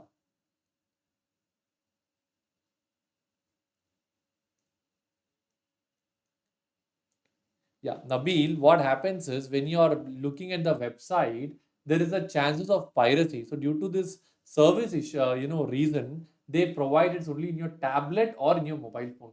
So if you have a tab, it's very, very convenient. Mobile phone, yes, that depends on what is your screen size. So definitely that, that resolution, if it's a small phone, you might find it a little difficult to read the ebook. So only tablet, or you will have to go for a physical book in that case, Nabil. Okay, right. So I'll write down the basic data now. Shares are currently selling at 13 rupees per share.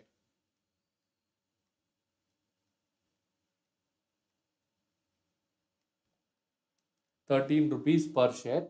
There are 10 lakh shares outstanding.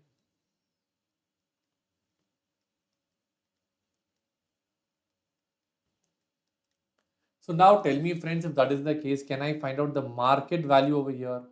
The market value will be 130 lakh rupees. Everybody clear with this part? Now, then they have told the firm is planning to raise another 20 lakhs. So additional funds which they are planning to raise is how much?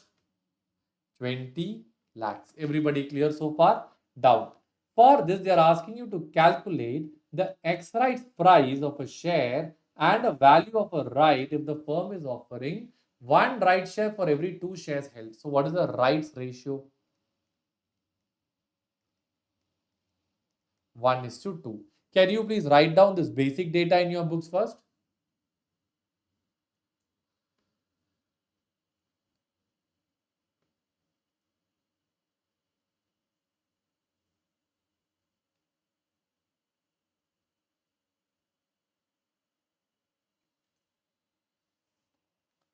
All right, friends. So now what I'll do is I'll write down over here. First, we are talking about a rights ratio of how much, friends? 1:2. So when you say 1:2, can you tell me what will be the number of shares that they are going to issue over here? Right now, they have 10 lakh shares. They are going to issue 5 lakhs. Correct? So now tell me what will be the total number of shares? 15 lakhs shares. Am I right? Now, total number of shares is 15 lakh shares. What is going to be the total market value? 130 plus 20, that is 150 lakh rupees. From this, can I find out what will be my MPS after rights issue? My MPS after rights issue will be 10 rupees per share. So what was my MPS before rights issue? It was 13. Now it has come down to how much? 10 rupees. This is called as theoretical post rights price. After this, we can also find out the value of a right. Value of a right will be nothing but it will be 13 minus 10, that is equal to 3 rupees per share. We can also find out value of rights alone or renouncing a right. So the formula for value of renouncing a right would be 10 rupee minus whatever is the rights price. So how much is the rights price over here? Maybe I'll find out that also here. Rights price will be 20 lakh rupees. For that they are offering 5 lakh shares. So do you get the answer as 4 rupees? So 10 minus 4, that is equal to 6 rupees per share. Everybody clear with this part now? Can you write down till here in your books now, all of you?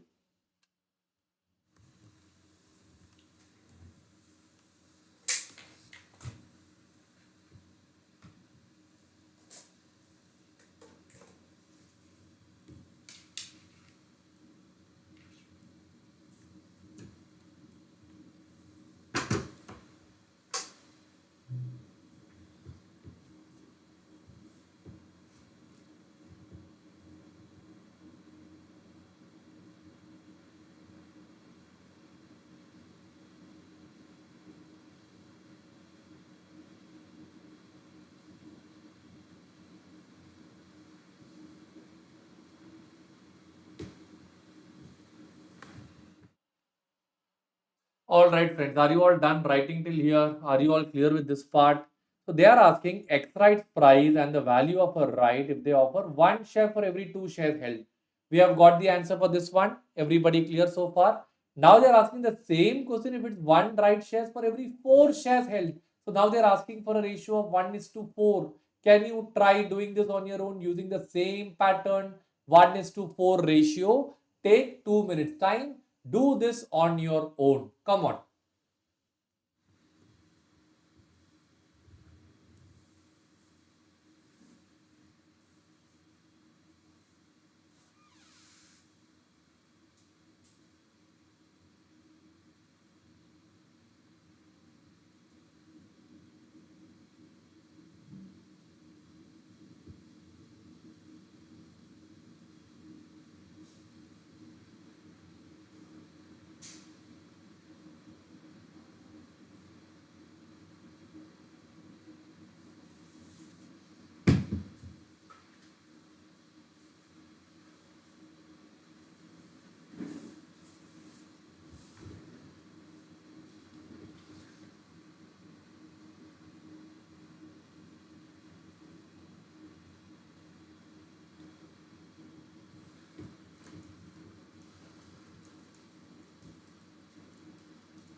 Yes, friends. Shall we check the answer now? In the second case, you get the value of the theoretical post rights price will be 12 rupees. Fantastic. 12. You get the value of a right as 1 rupee in that case. Value of rights. And they are asking for rights issues wealth on shareholder. We'll come to that part next later. I think till here you first do it. So did you get the answer as 12? Then did you get the answer as, hold on, 4 and 1, correct? No, no, what is that one? Value of right is going to be 8. X right's price is 12, is it? Correct. So 12 minus 8 will be 4. And what is going to be the right's price?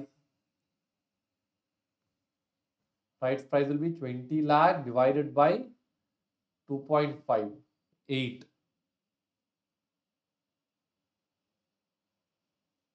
Wait, market price 12, subscription price 8, and what will be the post right's price?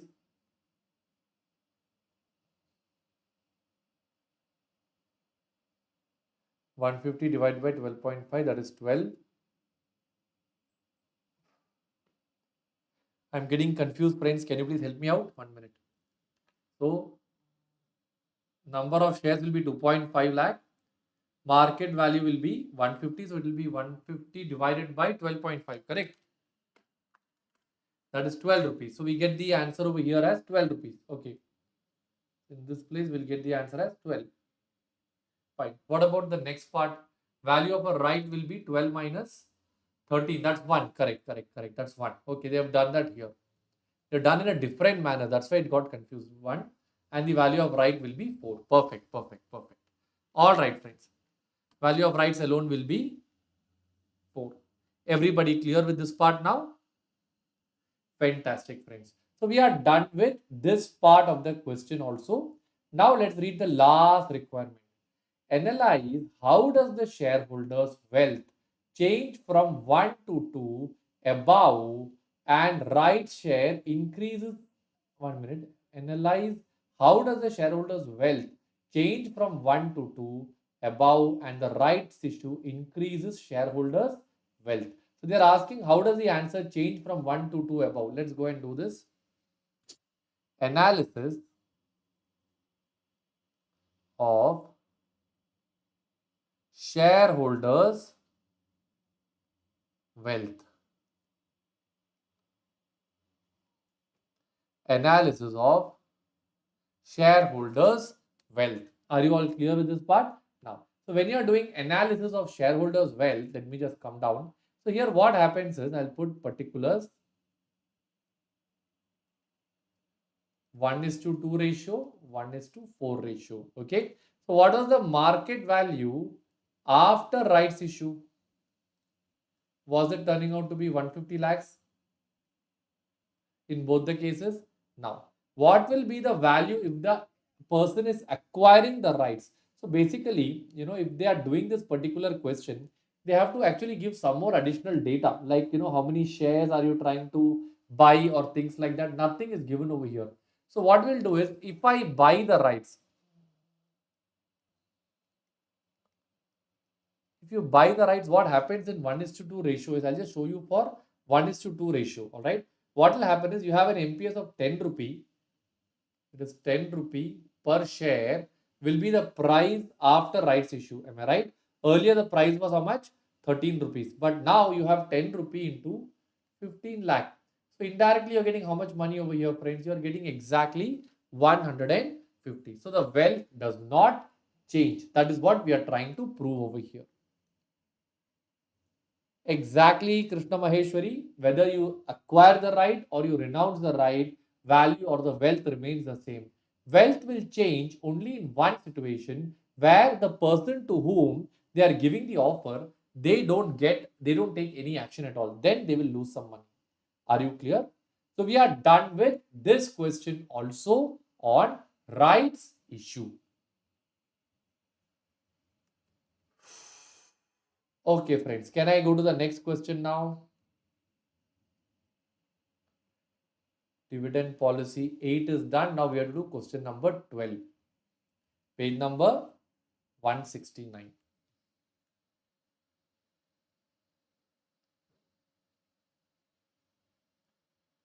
Okay, this is another very good question.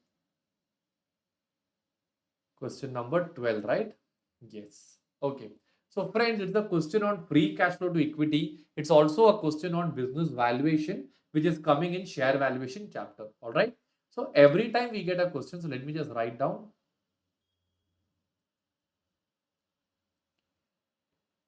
Question number 12, dividend policy.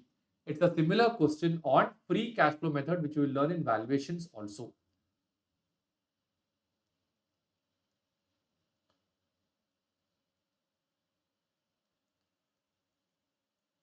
Working note number 1, basic data.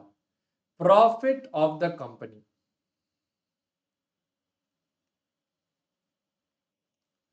What is the profit of the company? 560 crore. Okay. After tax. Equity share capital 1900 crore.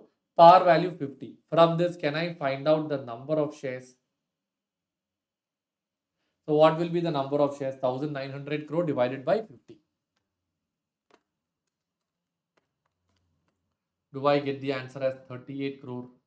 From this, can I find out my EPS? Do you get the answer as 14.73 rupees per share? I hope I have done it correctly. 1900 crore divided by 50 rupees is 38 crore. Correct. So you get 14 for profit after tax is 560 crore. So 560 divided by 38 is 14.73. All right. Now they have told debt ratio is 43.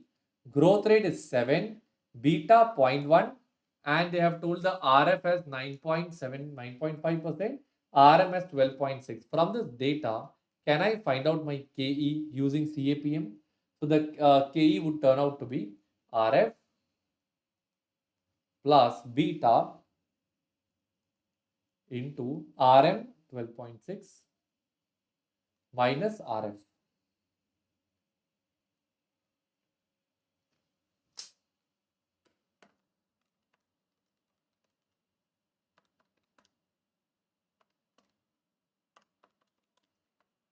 Do you get the answer as 9.81 percentage?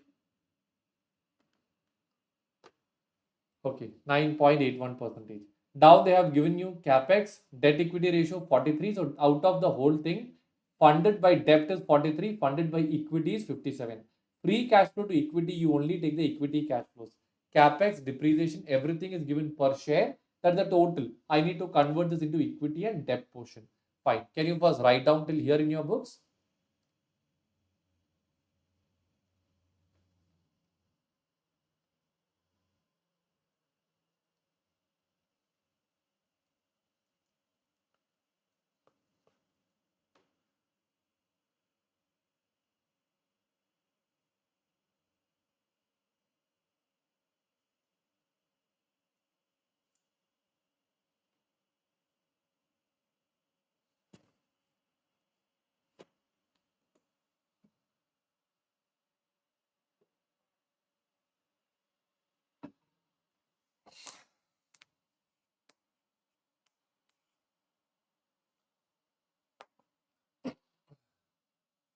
All right, friends. Can I go to the next page now?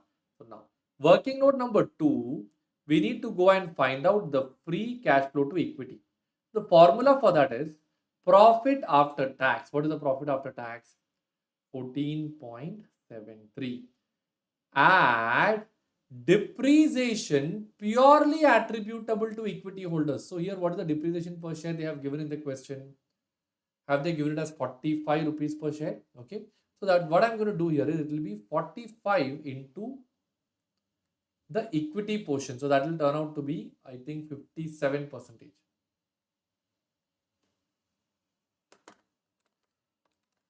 Do you get the answer as 25.65? Point number C will be minus capex. So how much is the capex that is coming over here? 53. So that will be 53 into 57 percentage. 30.21. Minus additional working capital. How much is additional working capital? 4.62 into 57 percentage. 2.63. So what will happen now? You have 14.73 plus 25.65 minus 30.1 minus 2.63. Do I get the answer over here as 7.54? This will be my free cash flow to equity. Once I get the free cash flow to equity, I will write down working note number 3, that is going to be value per share. So the formula will be P0 is equal to, this is cash flow 0 plus growth. What is the growth rate? Like D1. D1 is D0 into 1 plus G, right? Same way you have to add the growth over here. What is the growth? 7%. Divided by KE minus G. What is the KE that you found out using CAPM? 9.81% minus 7 percentage. 8.06 percentage divided by 2.81 percentage. Do you get the answer as 286.83? Yes, friends. Let's check. That should be the price. Pray to God my answer tallies over here. 287. We have got the right answer. Can you write down this and finish it off? We are done with this question also.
All right, friends. Are you all done writing till here in your books now?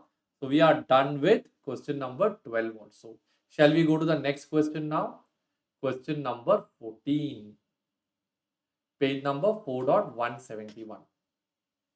Friends, we'll do 15 questions today, 15 questions tomorrow, okay? So that way you will not feel the pressure and we'll be doing a lot of questions. I hope you are all comfortable so far, friends. Very happy to see that 50 plus students are attending live consistently. Normally what happens is after some time people start escaping slowly. We started with 100 but now there are 50, 52. Hats off to all of you. Okay. Question number 14. Friends, this is actually a useless question, but I want to make it work because exam, if it comes, you may get confused that why it is done like this. So I need to tell you that this question is actually wrong, but from exam point of view, you have to work it out. Shall we do it now? Question number 14, page number 4.171, dividend policy.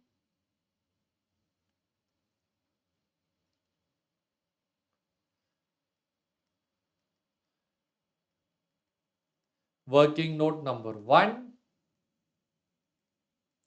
basic data. RF of the return, risk-free rate of return, RF is 9%.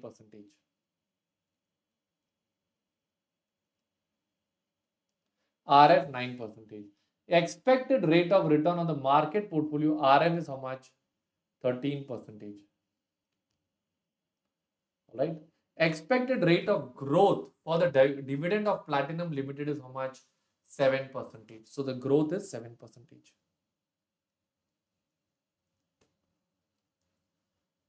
Last dividend paid on the equity stock of the firm was how much? 2 rupees. D0 2 rupees. Beta of Platinum Limited equity stock is how much? 1.2.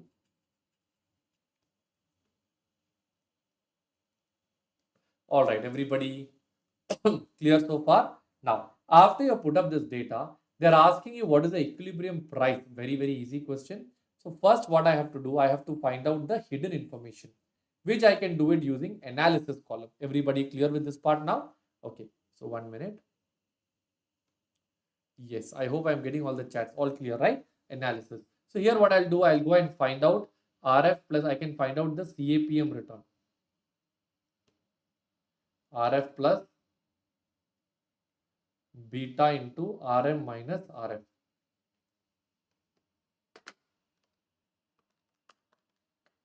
Do you get the answer as 13.8 percentage? Point number B over here will be your D1, or I can find out that later on. Growth is also given, correct? I can find out P0. P0 is equal to D1 divided by KE minus G. So here D1 will turn out to be 2 plus 7% growth divided by KE minus 7% growth. Do you get the answer as 2.14 divided by 6.8 percentage?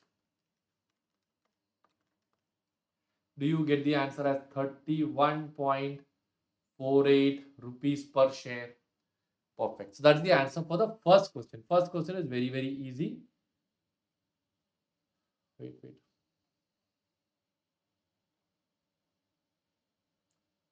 Solutions, all factors taken separately. They have done from relevance number 2. 1 is not done. Equilibrium price, we have got the answer. Can you write down till here in your books now?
All right, friends. Are you all done writing till here in your books now? Okay. So once you are done writing till here, okay, I'll go to the next part. We have got the analysis part. Now they have asked an extra information. This is what created a lot of confusion.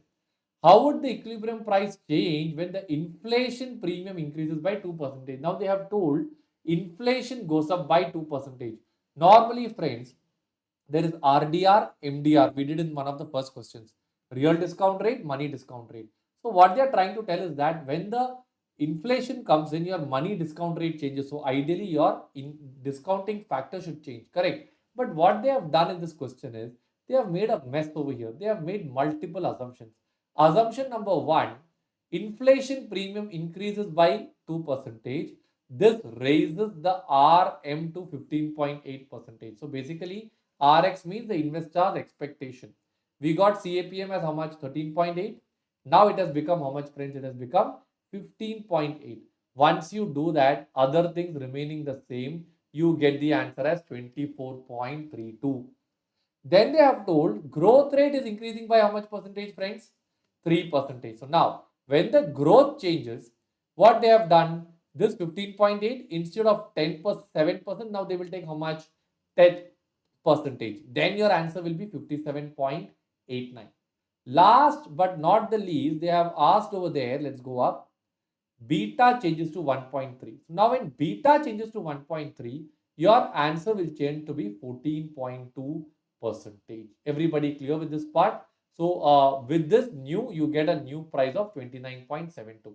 In your textbooks, they have some places, what they have done is this 9% RF is there. They have added inflation to RF also and made it 9.18%. So like that, friends, there's a lot of confusion. This is the most logical way in which I can explain this question to you. Can you write down all this in your books now? Working note 1, 2 and 3 on your own. Please write it down.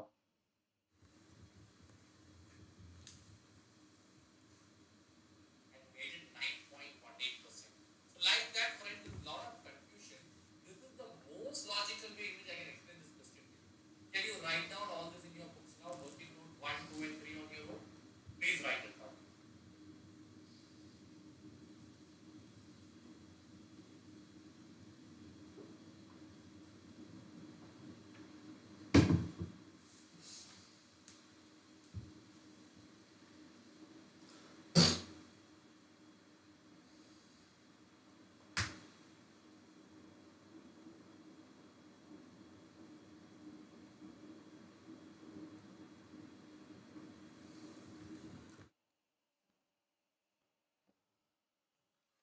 All right, friends.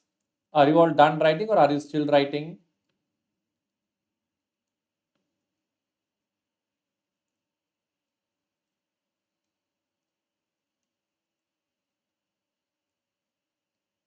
Fine, friends. So we are done with this question also now. Fantastic. Okay. Shall we go to the next question now? The 10th question for today. All right. What is the 10th question now? Question number 7, portfolio management.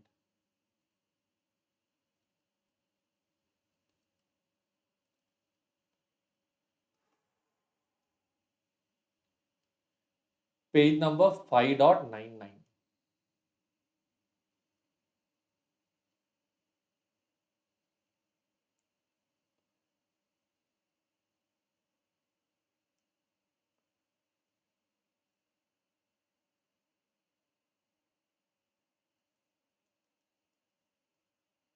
Friends, by the end of the class, I'll share a new coupon code with you and I'll share with you another link for 25-hour marathon, which is applicable for September and January 2026. So with that, someone had asked me, right, that 30 questions, can you do more? With this 30 questions, when you do 25-hour marathon, you will get a lot of exposure, friends. All right. Yes, let's do this question now. Okay, perfect. Question number 6, I believe, 5.98. Question number 7. That is 5.101. There's a small change in the page number. That's okay. So this is the next question that we need to work out. Question number 7, portfolio management, page number 5.101.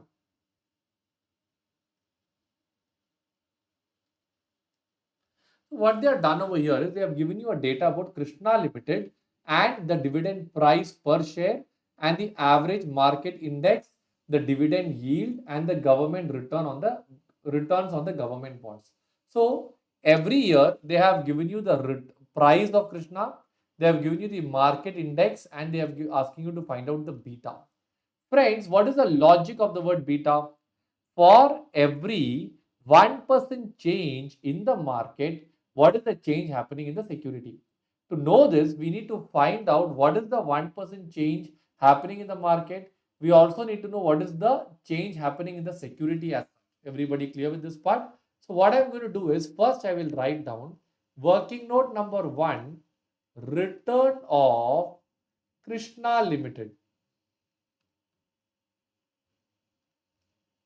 All right. Here computation return. All right. So first I'll write down 2013. The price is 253. So we know the formula P1 minus, we have to cover 6 also. Is it given in the, oh, 6 and 7 both are given. Is it? Okay, okay, sorry.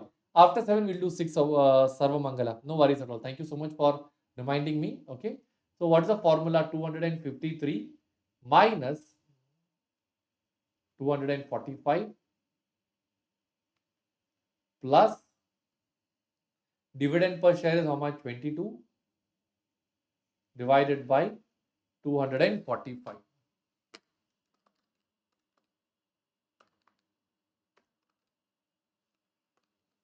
Do you get the answer as 12.24 percentage? Next one is 2014.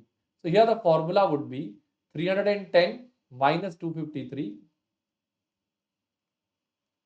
plus 25 whole divided by 253.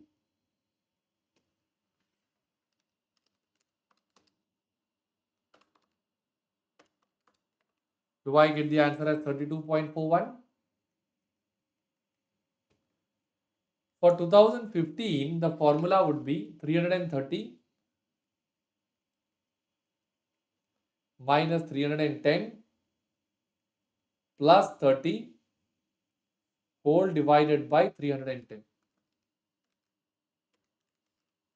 Do you get the answer as 16.12 percentage?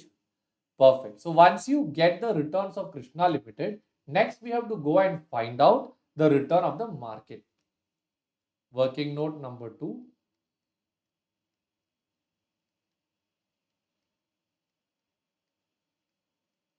Return of the market. Okay. So again, I'll draw the same table here. Then I'll write down computation.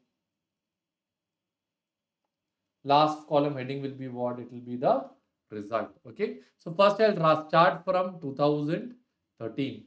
So here it is 2130 minus 2013 plus, so there is no D1 over here.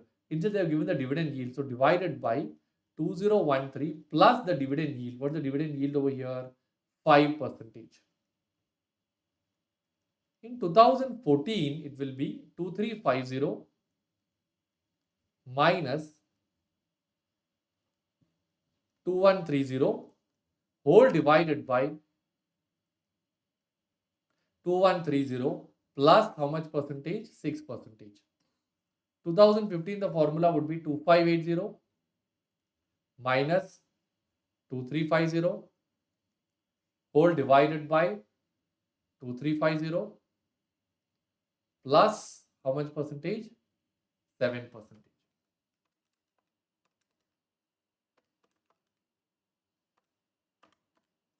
Do you get the answer as 10.81%?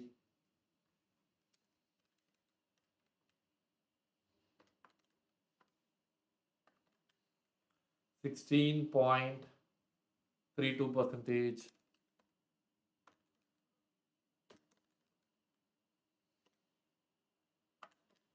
16.78%. Can you write down this in your books now, friends?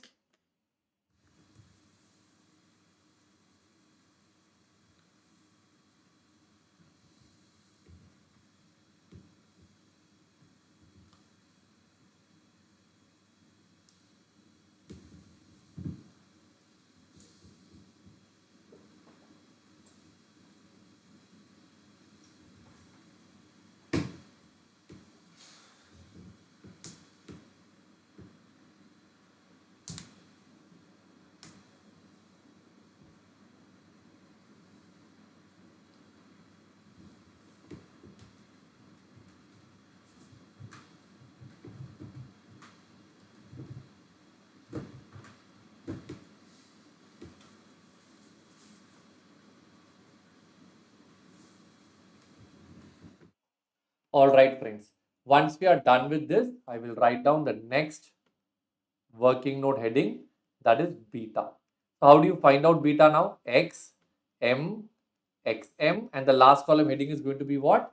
M square. Okay. So that is 12.24, 32.41 and 16.12. What about M? 10.81, 16.32,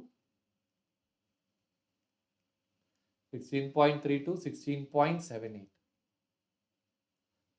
XM and M square we need to find out. So we need to first take X bar and M bar. Do you get 20.25?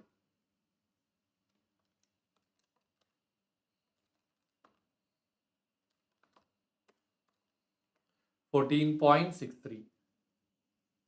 All right. Now we will do XM, that is the third one.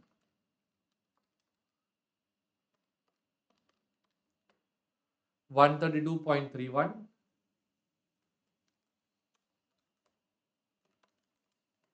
528.93.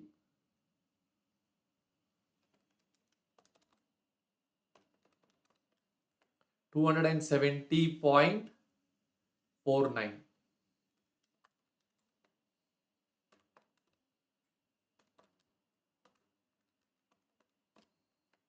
931.73. 116.85.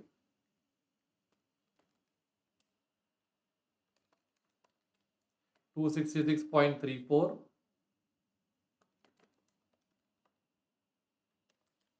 281.56.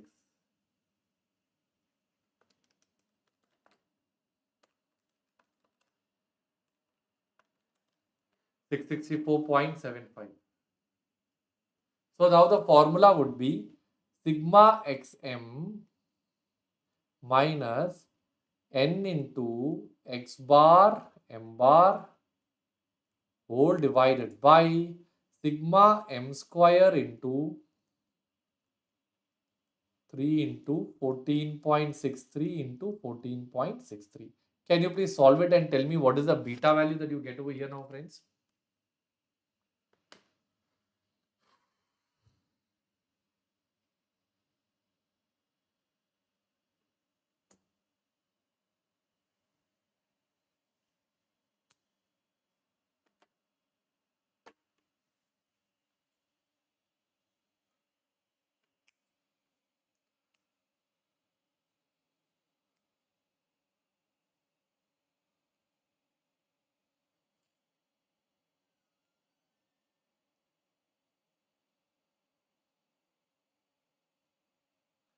Yes, Nandana, you're all exhausted now. Shall I give you a short break?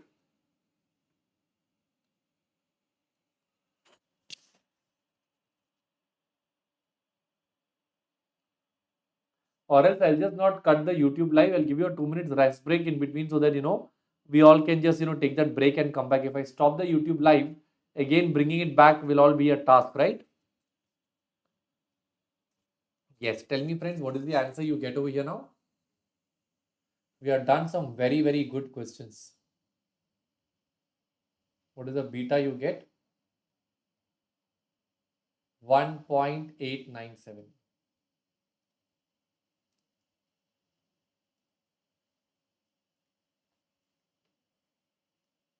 All right. So friends, we are done with this question. We'll take a 5 minutes break now. Okay, I'll just put I'm not cutting the YouTube live. I'll keep the channel going or the class going. I'll just take a short 5 minute break and we'll get back after 5 minutes and resume with the next part. Okay, so you also get a fresh mind and then we'll do. Now we have done up to what question over here? 1 minute. We are done with this, right? Everybody clear with this part, right? Okay. So what we'll do is I think we have got 6 more questions to cover, mainly portfolio management and 2 mutual funds questions. All right. So we'll take a correct 5 minutes break. Now what is the time? Time is 9:49. So we'll take an exact 5 minute break. Can we get back at 9:55? Okay. Fine, friends. I'll see you after the break. Okay, the class is live. I'm just putting it on full screen mode. And then after the break, I will continue. Okay.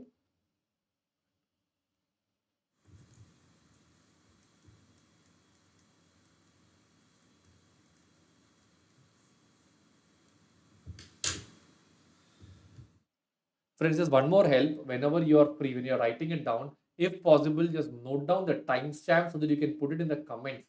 So future students will find it easy to check the questions one by one, if possible. That will be a very big help, friends. Thank you so much.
Friends, I'm back. Shall we resume?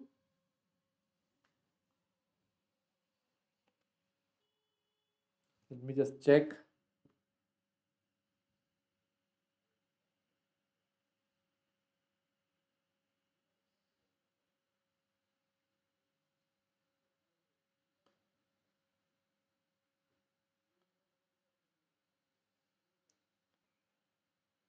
Okay. So I'm live, friends. I hope audio is also absolutely clear for all of you, friends. Okay. Perfect.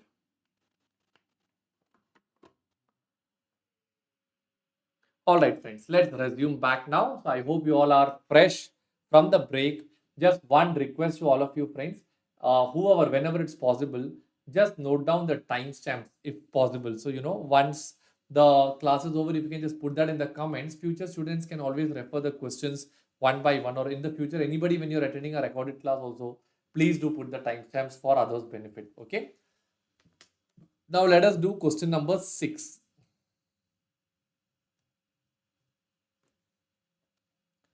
Question number 6. An investor has decided to invest rupees 1 lakh in two companies, namely ABC, ABC and XYZ. The projections of returns from the shares of the two companies along with the probabilities are given below. So friends, they have given you the outcome, they have given you the probability. Tell me friends, the moment you see outcome and probability, from that what can you find out? You can find the expected return. Am I right? So outcome into probability will give you the expected return. So write down working note number 1, expected return of ABC. Can you write down this in your books on your own now?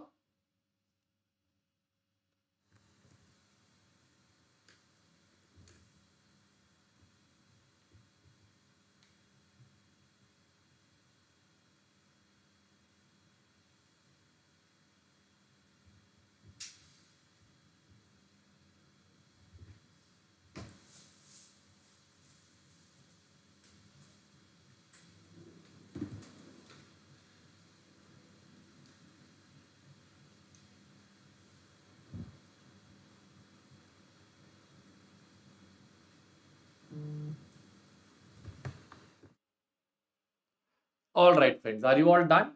Same way, now you have to go and find out the expected return of XYZ. Can you do this now?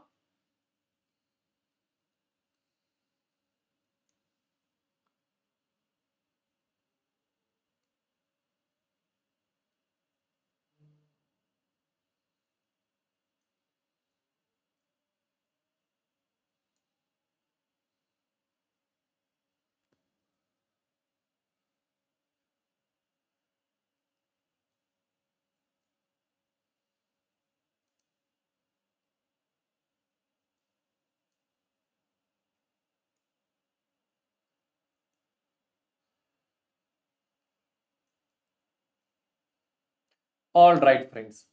Are you all done so far? Okay. So once you're done with these two returns, now they're asking comment on the risk and return.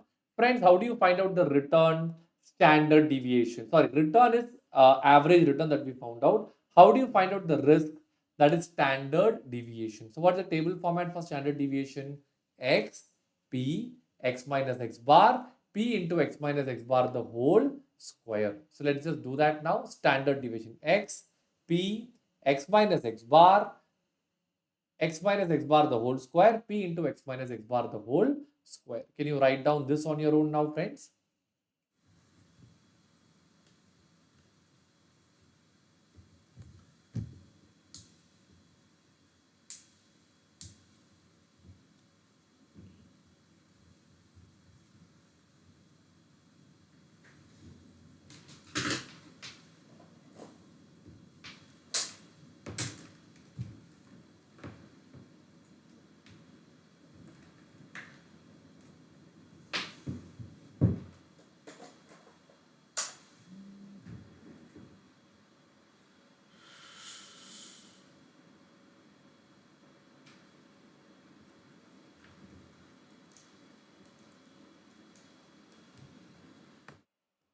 All right, friends.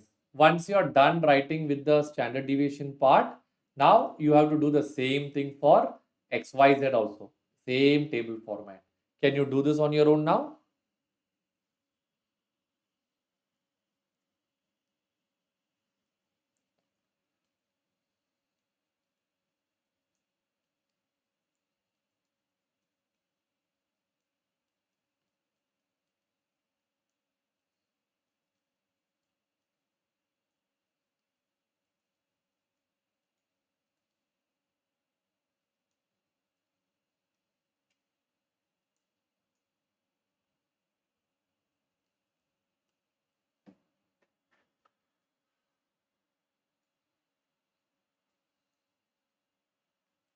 Yes.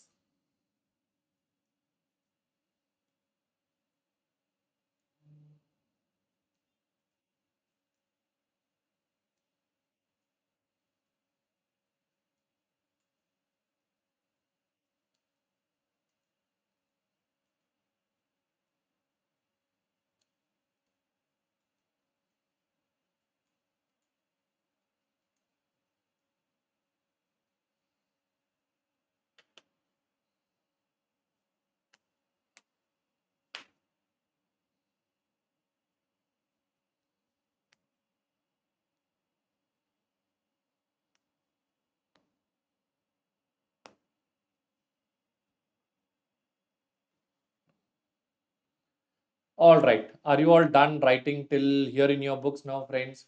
All right. So we got the standard deviation and we got the returns also. So let me now write down the summary over here. Particulars, particulars. You have ABC, then you have XYZ.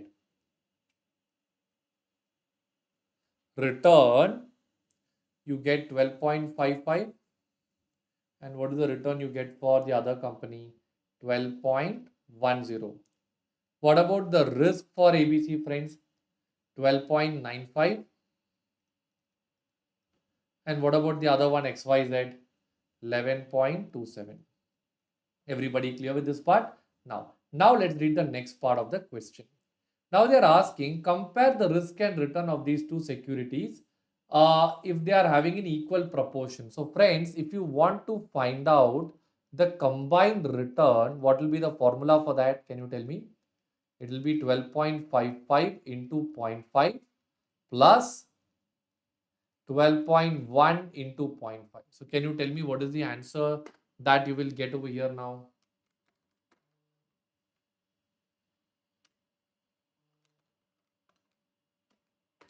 Do you get the answer as 12.32, friends? Okay. Now, if I want to find out the combined risk, I should go and find out the Markowitz method. Everybody clear with this part? So for that, I need the correlation also. How do I find out the correlation? First, I need to find out the covariance. Let's check if they have done the covariance part. Yes, they have done the covariance part also. So we'll do one thing. Even before you write down about the combined return, find out the covariance. How do you do the covariance? X, Y, P, x minus x bar, y minus y bar, p into x minus x bar into y minus y bar. So here we have already found out the deviations, right? X minus x bar is there. This is y minus y bar. Got it? So they've taken these two and they've done p into x minus x bar, y minus y bar. Can you please write down the covariance over here now?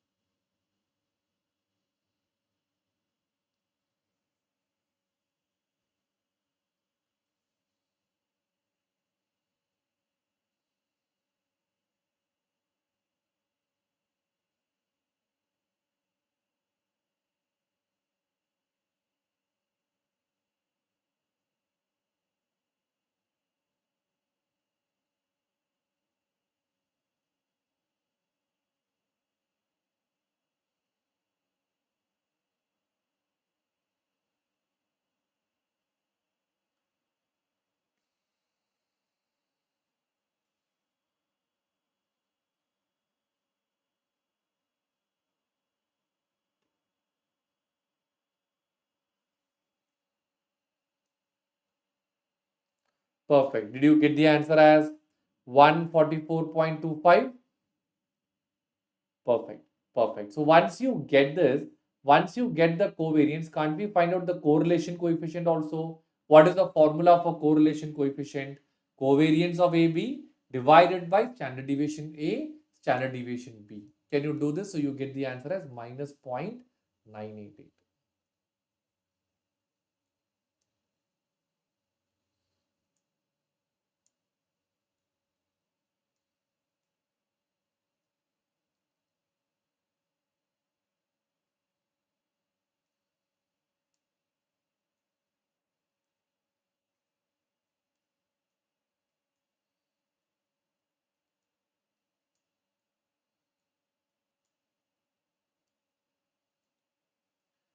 Fine, friends. Everybody got the correlation as minus 0.988.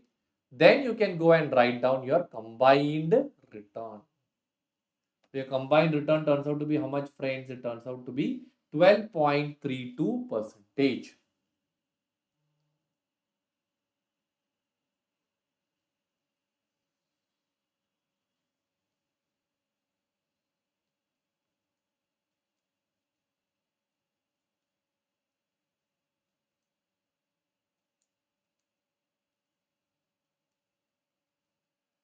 All right. Once you get the combined return, friends, I hope the pace is comfortable. Once you get the combined return, next you have to go and find out your combined risk. So this is your combined risk, my dear friends. All right. So that will be Markowitz, a plus b the whole square. So a square plus b square plus 2ab. So once you do this, you get the combined risk as 1.47.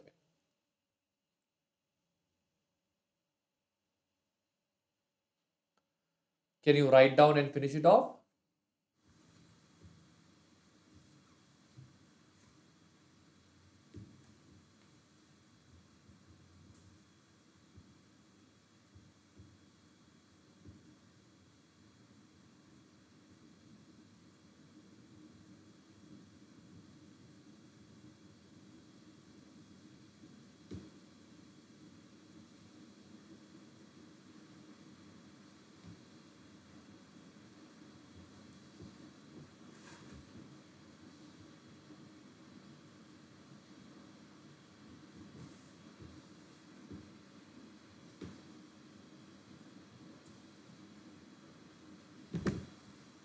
All right, friends. Are you all done writing till here in your books now? Perfect. So with that, we are done with this part and we get the combined risk as how much? 1.47. Okay, now shall we read the last part of the question? The last part of the question is find out the proportion of the each of the above share for a minimum risk portfolio. Friends, for minimum risk portfolio, there is a formula.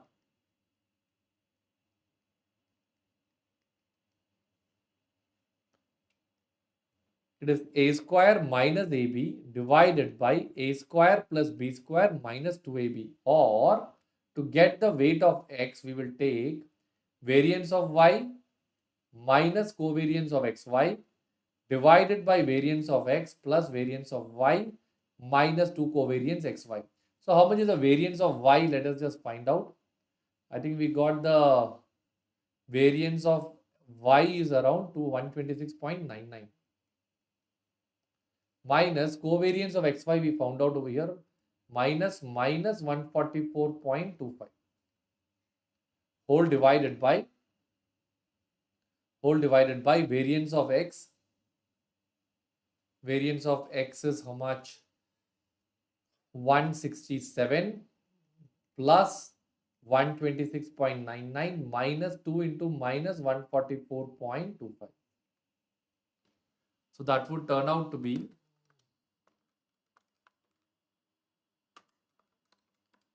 271.24 divided by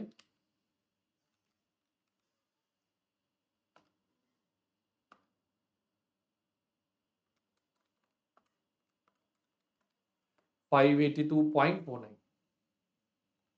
So when you do like this, your answer would be, do you get the answer as 46.56 percentage? that will be the weight of x. So the remaining will be what? It will be the weight of y, my dear friends. Are you all clear with this part now? Let's just go down and check it.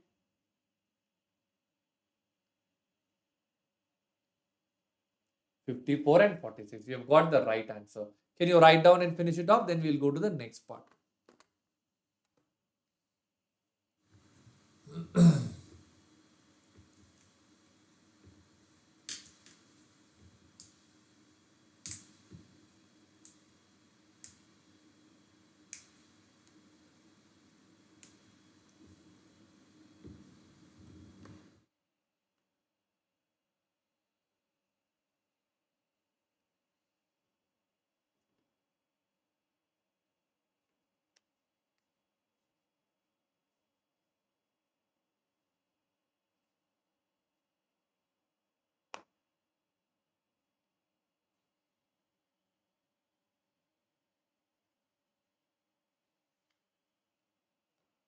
All right, friends. So we are done with this question also. Everybody clear with this part now? Perfect. Can we go to the next one now? Question number 11 or 11th one of Super 30. That is question number 17. Page number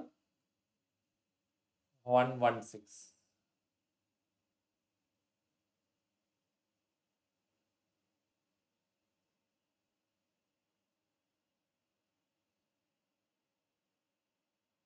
Okay. Friends, this question, why I want to do is because there is some illogical part in this question that we need to understand. Shall we begin now? Question number 17, portfolio management, page number 5.116. Ready? Okay.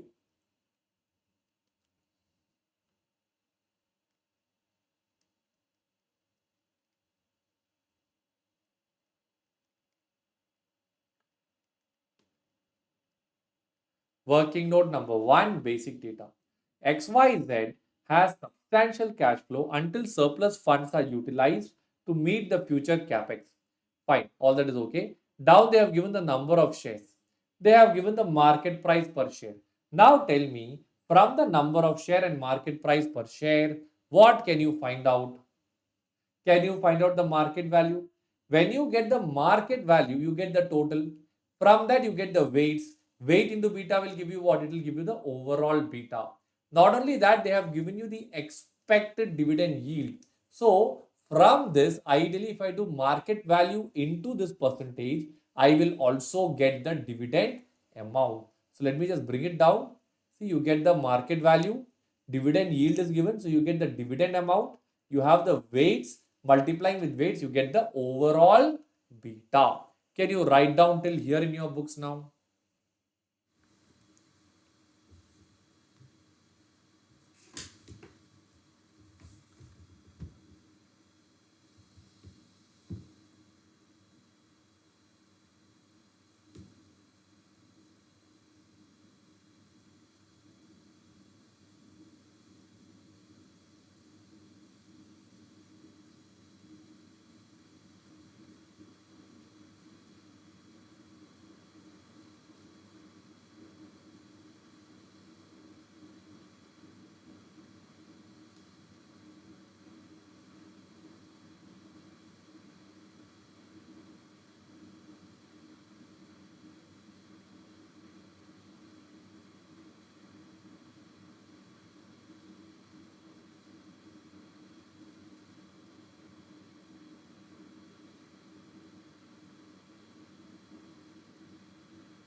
Yes, friends, are you all done writing till here in your books now? Okay, can I go to the next part or are you still writing? There's a lot of calculation. So let me know once you are done writing this. Okay.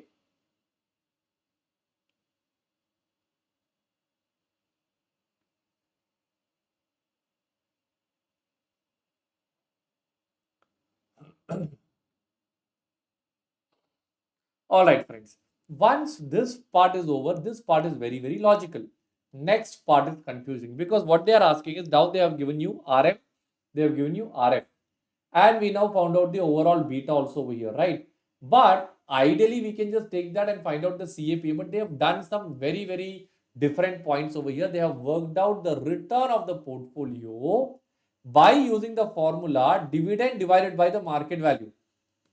I'll tell you why this is wrong. Friends, we have learned the formula for calculating actual return. What is the formula for calculating actual return? P1 minus P0 plus D1 divided by P0. Am I right? So when you do like this, here they have only taken the value as D1 divided by P0.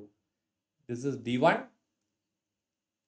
this is P0 or the market value today. That is wrong because what they have made is they have assumed that P1 minus P0, the value is turning out to be 0. That is logically incorrect, friends. Are you understanding my point? So basically, they have taken it like this and they have got the answer as 22.38. First of all, that is wrong. Second thing, that is only to find the actual return.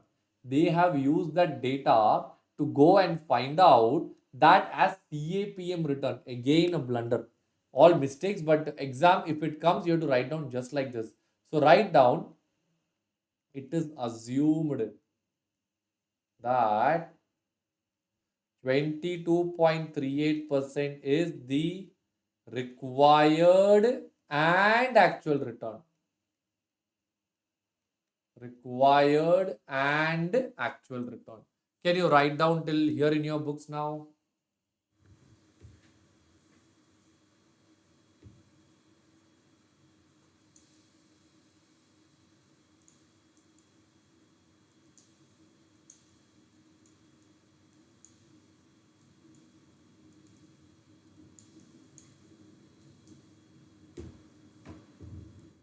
Exactly, Rahul. They haven't considered that.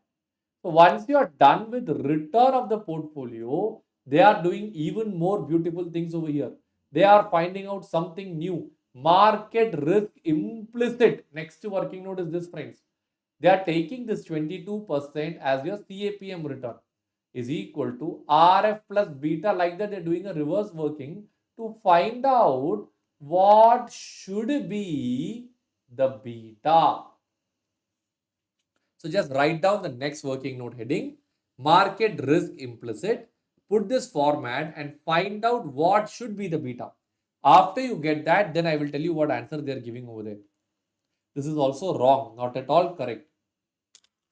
But unless we do it this way, exam will not get marked. So that's the reason I'm just doing it in the class and letting you know this answer is actually incorrect.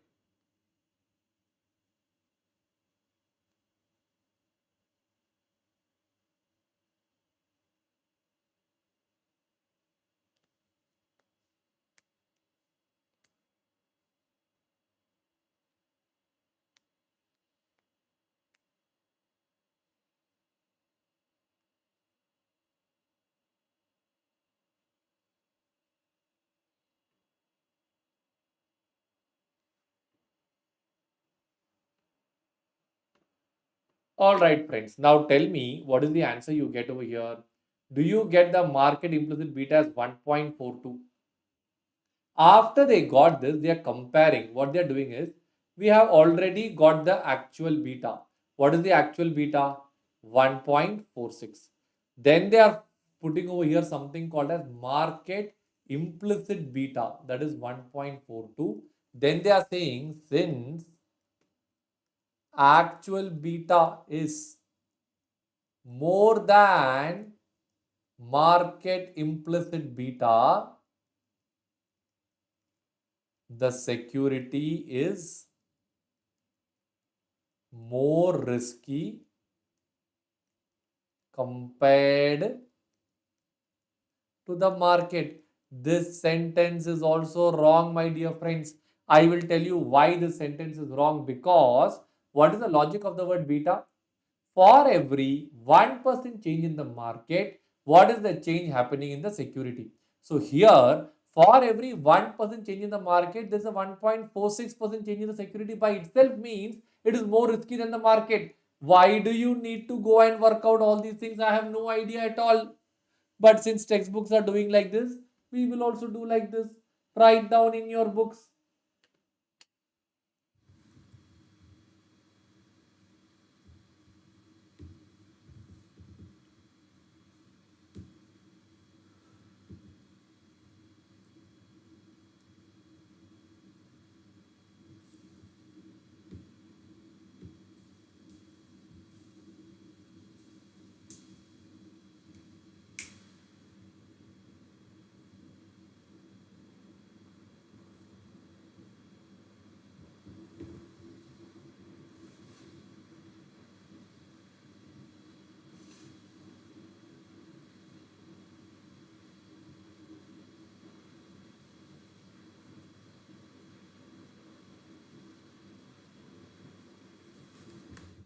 All right, friends, are you all done writing with this?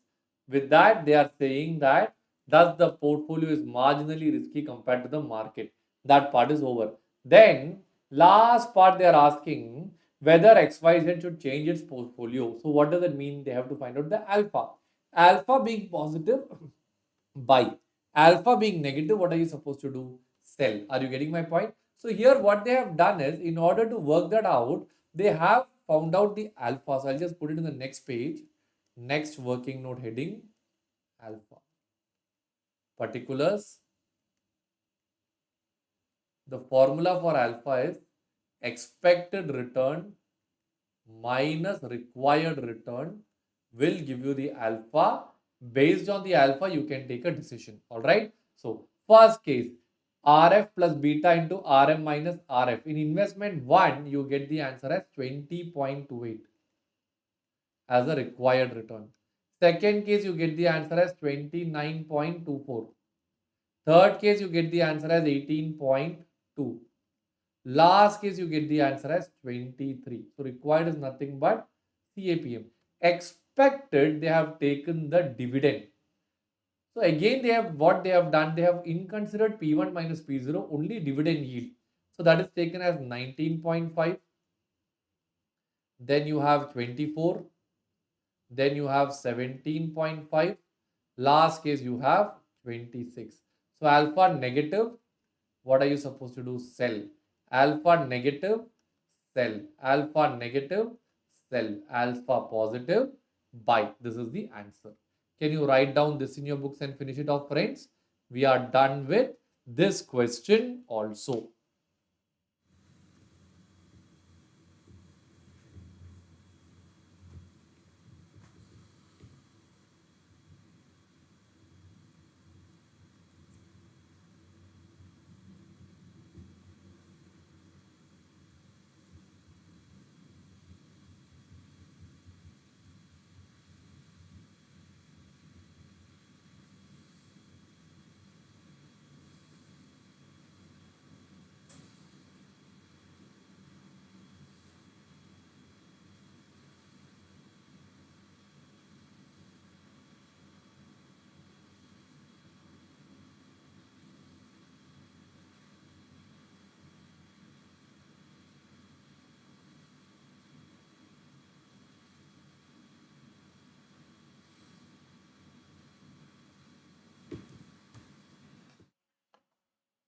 All right, friends. Are you all done writing till here in your books now?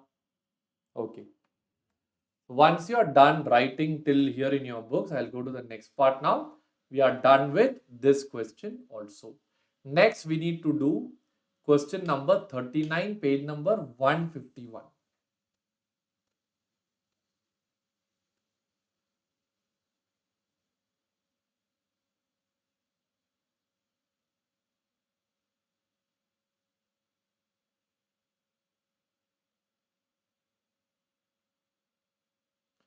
All right. This is also a very, very good question. It is a partly a question which involves futures also. Can we do this now?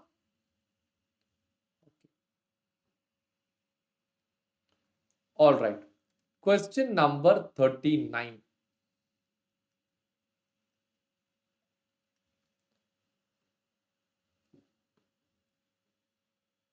Portfolio, page number 5.151. Working note number 1. Basic data. Mr. X is having a portfolio of shares worth 170 lakhs. So what is going to be his portfolio value, friends? 170 lakhs. And the current price and the cash of 30 lakhs. So what is the overall total that you get over here, friends? Do you get the total value as 200 lakhs? Am I right? The beta of the portfolio is 1.6. So beta of the portfolio is 1.6, and ideally the beta for cash will be how much? It will be 0. Okay. After 3 months, the price fell by 3.2%. So after 3 months, price fell by how much percentage? Price fell by 3.2 percentage. Can you write down this basic data in your books, friends?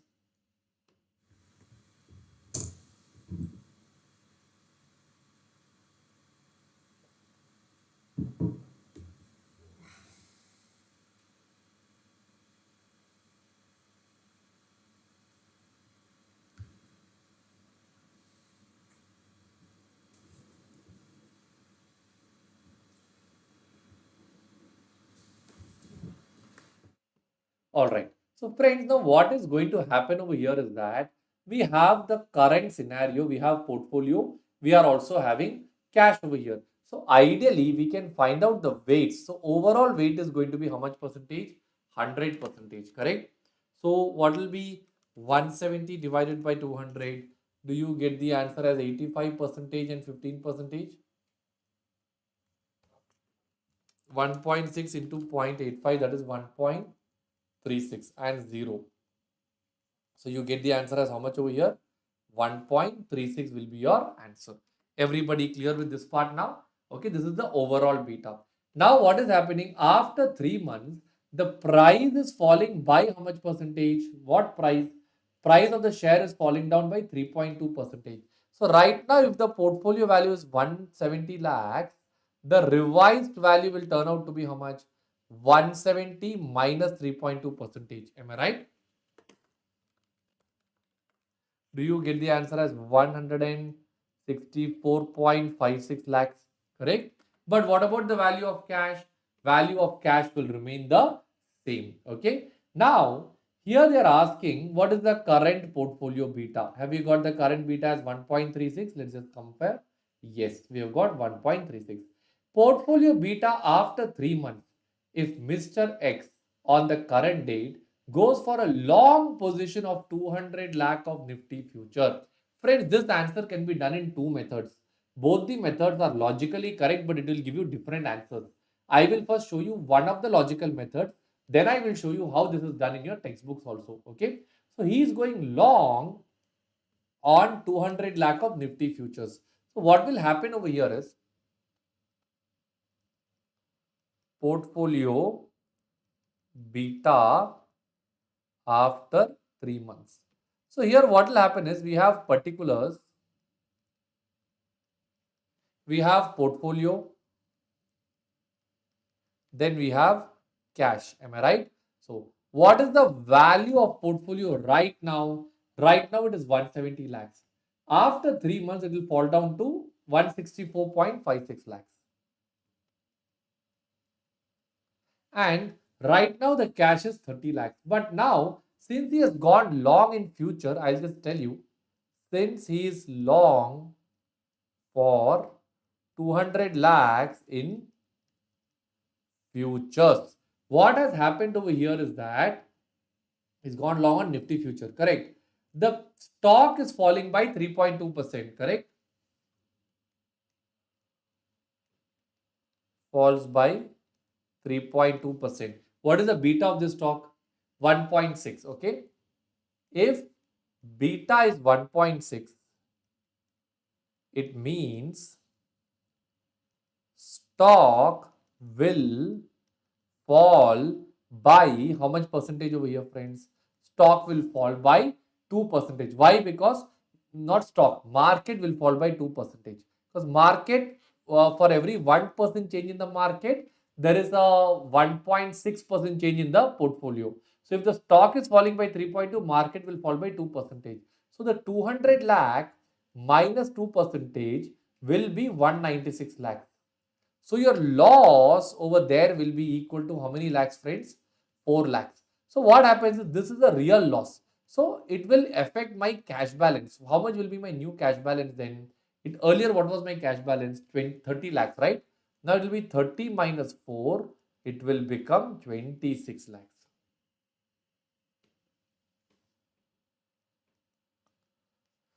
So when you put this, what is the total that you get over here?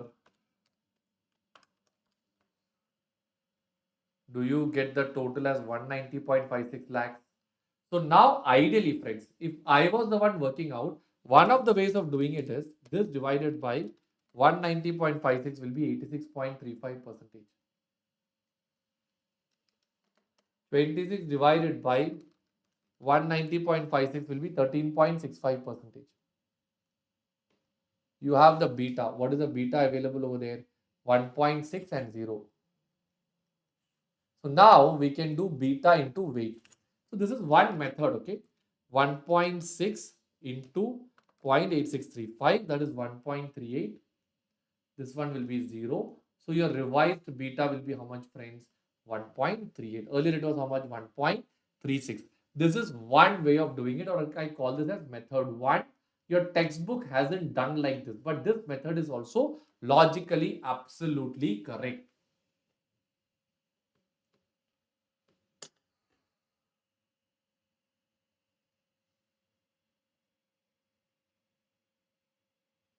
All right, friends. Everybody clear so far? Once you're clear with this part, now I will show you how your textbooks have done it. We have also learned the formula that beta is nothing but for every 1% change in the market, what is the change in the portfolio? So 1.6 is 3.2 divided by change in the market value. Like that, they also got 2%. We already got this 2%, friends. Am I right? Then 200 minus 196 lakhs, mark to market paid 4 lakh, cash balance 26 lakhs. We also got exactly the same thing. We also got this exact 26 lakhs over here already. So far, so good. But now is the twist. 170 lakh was a market value. Minus 3.2 is, that's what we did. 164 plus 26 is 190.56. So far, also so good. But now they are doing this last part.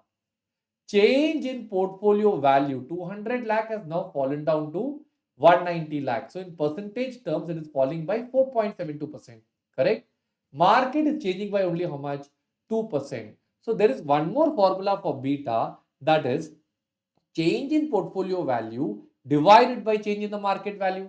So when you do it like that, you get the answer as 2.36. So the revised beta is different when you do it in this method, but this is also correct.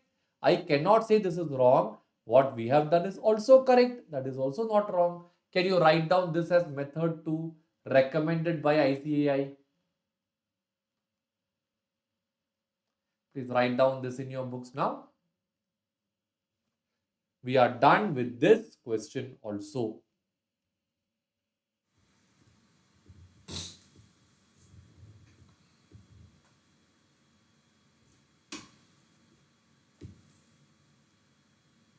Also not wrong. Can you write down this as method 2 recommended by ICAI?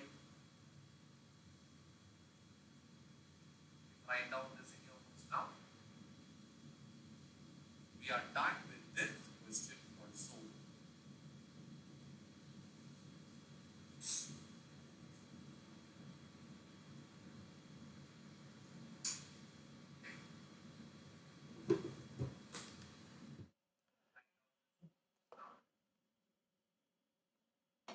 All right, friends. Are you all done writing with this part? Let us go to the next question.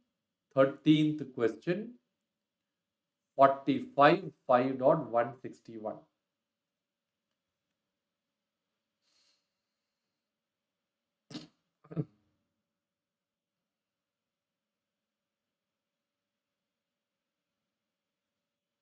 Okay, friends, this was a question on stock lending scheme. Okay, fine.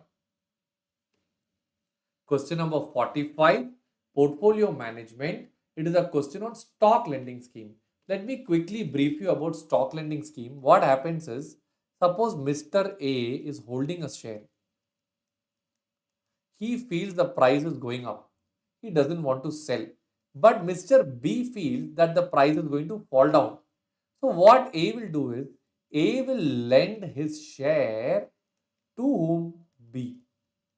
B will borrow, and after that what he will do is, he will sell short in the market with a promise that he will buy back, and after buying back he will return it back to the owner. All right. So during this time, Mr. A will get some extra stock lending charges. Will get some extra stock lending charges will come in over here. Everybody clear with this part now? And this buyback will go back to him. This fellow will either make a gain or he will make a loss. Everybody clear with this part? All right. Let us do this question based on this. Mr. A. So I'll just write a heading. Mr. A. He is holding how many shares now? He is holding 1000 shares. Okay. Face value of 100 rupees. So into 100, total market value will become how much? 1 lakh. Everybody clear so far? He wants to hold these shares for long term and does not have any intention to sell this stock. Okay. On January 1, 2020, he made short sales to Messrs. ABC shares, approached Mr. A to lend his shares under stock lending scheme. So hold on. This is the stock of ABC. Here you have XYZ. So what is A doing to XYZ? He is going to do stock lending. He will lend his stock to XYZ. Shares are borrowed for how many months, friends? 3 months. Lending charges is going to be how much percentage? 1%. So he will borrow and he will pay interest at the rate of 1%.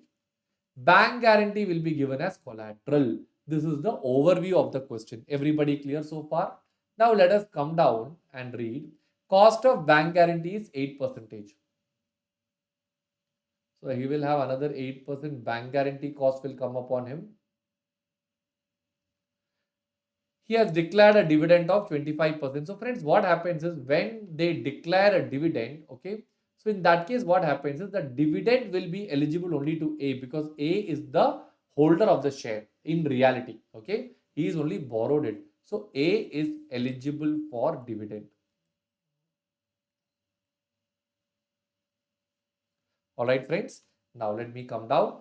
So now let us go down and read. So they have given scenario 1, market is bullish. Scenario 2, market is bearish. All right. So they need to find out what is the earnings of Mr. A, what is the total earnings of Mr. A, what is the profit or loss. Let us do it one by one. All right. Duration 3 months, lending fee 1%, bank guarantee is given, cost of bank guarantee is given, and declared dividend is also given. Earnings of Mr. A through stock lending scheme. So through stock lending scheme, now the prices have gone up to 1020, 1040, 1050. On that, he is getting 1%. Scenario 2, the prices are falling down. There also he will get 1% lending fee. So lending fee that Mr. A will get will be 10.2, 10.4, 10.5. Total, what is the lending fee he gets over here? He gets a total lending fee of 31.1. 1000 shares are there, 31,100. Plus he will get dividend income 25 rupees. That is another 25,000. Total earnings will be 56.1. So total earnings will be 56,100 in scenario 1 and 53,800 in scenario number 2. Can you write down this in your books now, friends?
Yes, friends. Are you all done writing till here in your books now, friends? Can I go to the next part?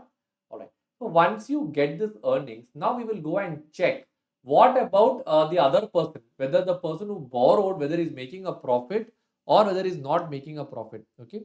Shreya, I have explained all this in the initial part of the class about the PDF, how you can access the PDF. Please watch the initial part. You will come to know. All right. Now, so here you have 1050 is the closing value. So what he's doing, he's short selling at 1000. Later on, he'll buy back at 1050. What is his loss? 50. He's paying lending charges 31.1. He's paying bank guarantee extra on 8% 20. Total, he's paying 101 total loss. So in scenario 1, the borrower is in deep trouble. But in scenario 2, he's getting 60 profit minus 28 lending fee minus bank guarantee 20. So he's making a profit of 11.2 or 11,200. Can you write down this and finish it off?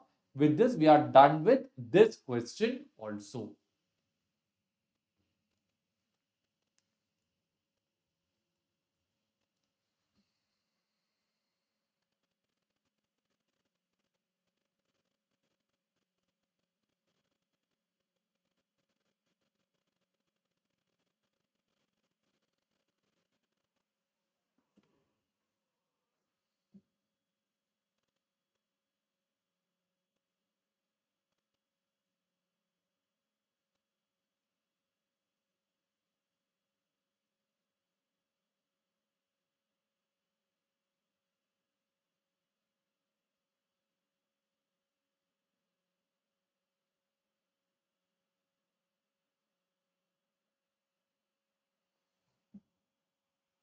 All right, friends. Can I go to the next question now? Are you all done writing till here? So we are done with this one also. Now let us go to the next chapter, portfolio management. Sorry, mutual funds. So we have to do today question number 1 on mutual funds, page number 6.35.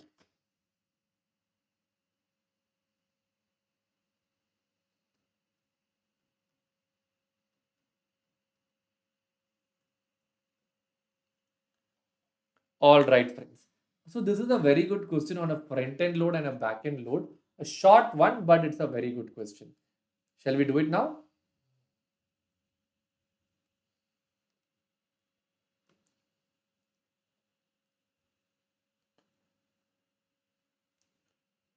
Question number 2, mutual funds, page number 6.35.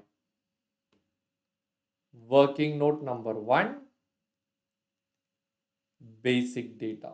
Okay. So the unit price of equity linked savings scheme ELSS of a mutual fund is 10 rupees. So the unit price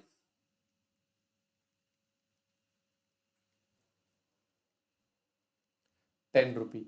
The public offer price, so they are offering it to public at 10.204. POP is equal to 10.204. All right. Redemption price is 9.8.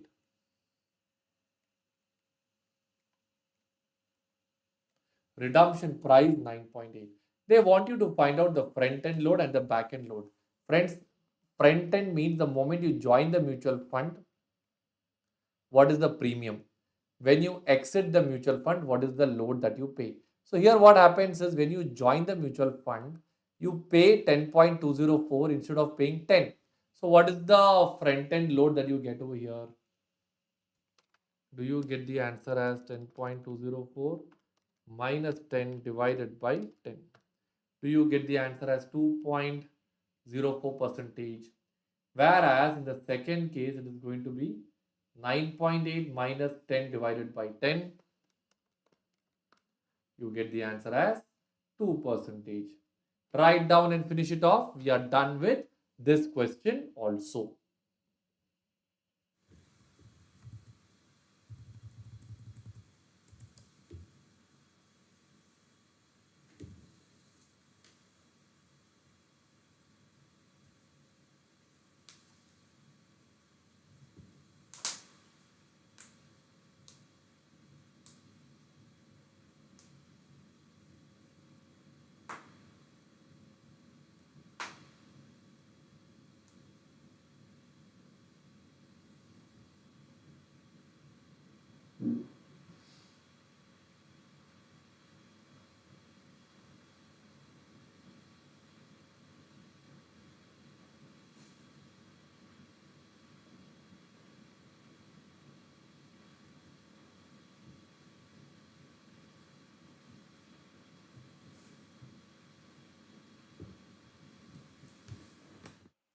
All right, friends. So we are done with this question also. Shall we do the final question for today, friends? Question number 15 now. Page number 6.40.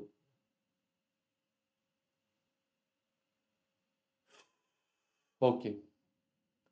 It's a good question, friends. Question number 8, mutual funds, page number 6.40. Working note number 1, basic data. Friends, here they have given you the number of shares. L, for example, 20,000 shares. Market value on 1st February is 20. 2nd February is 20.5. From this, can I find out what is going to be my total market value as on 1st February 2012 and 2nd February 2012, friends? Yes. So how do you do it? Units into the market price. Everybody clear? So can you just write down this in your books to find out the market value as on February 1 and 2?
All right, friends. Are you all done writing till here in your books?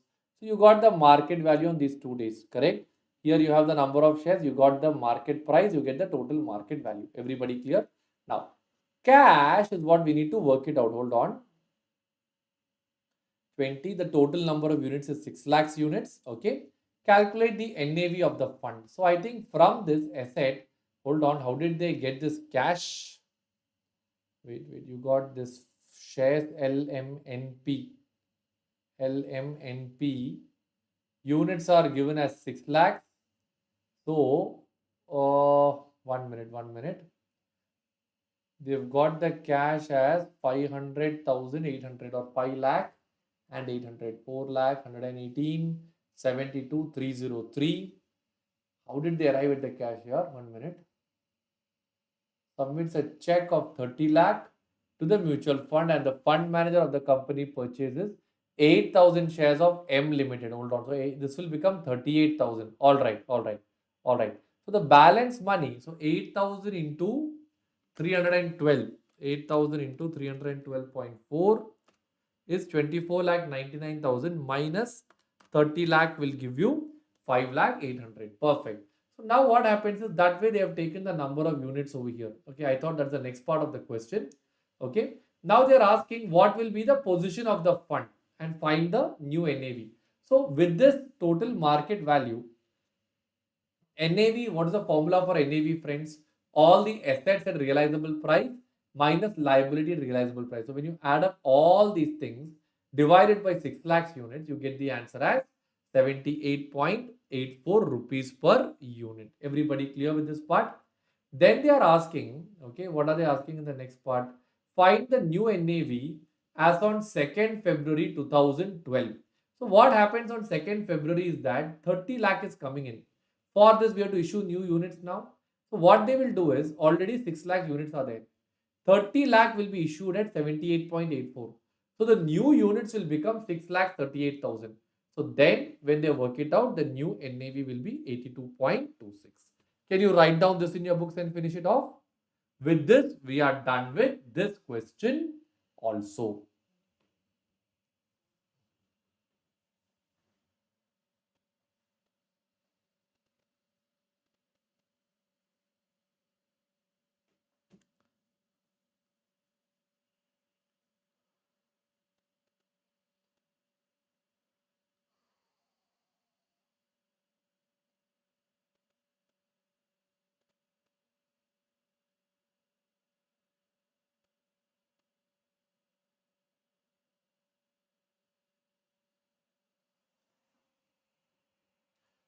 All right, friends. So we are done with this question also.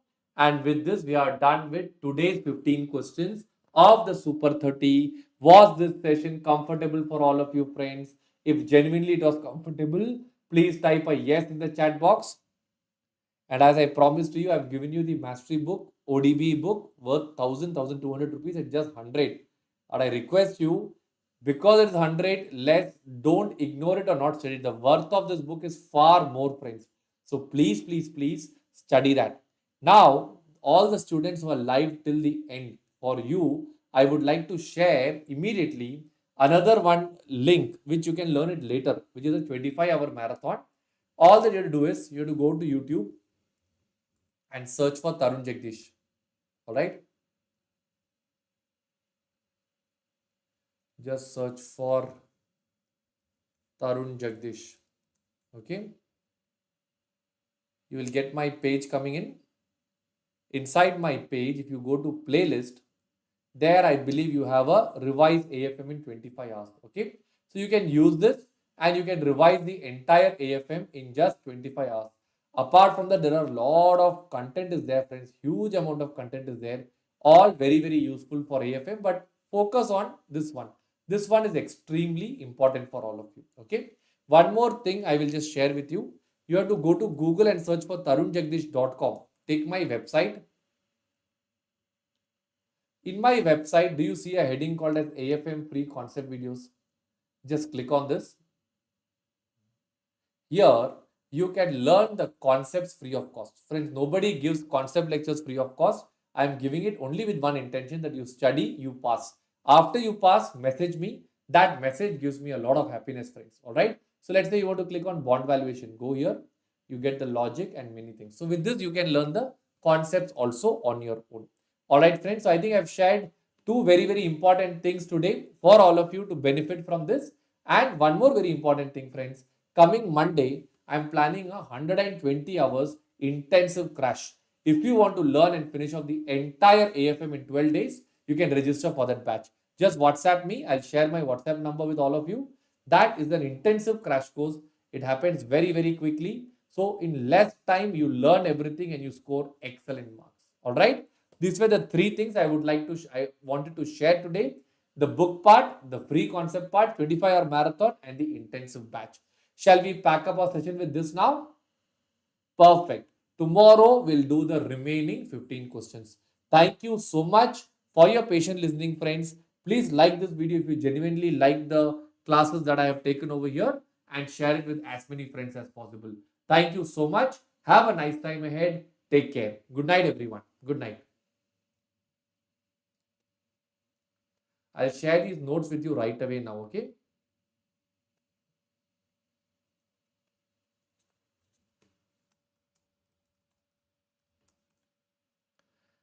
Thank you. Thank you so much, everyone. Thanks a lot. Thank you. Good night, everyone. Take care. Thank you so much, Sarvamangala. Thanks a lot.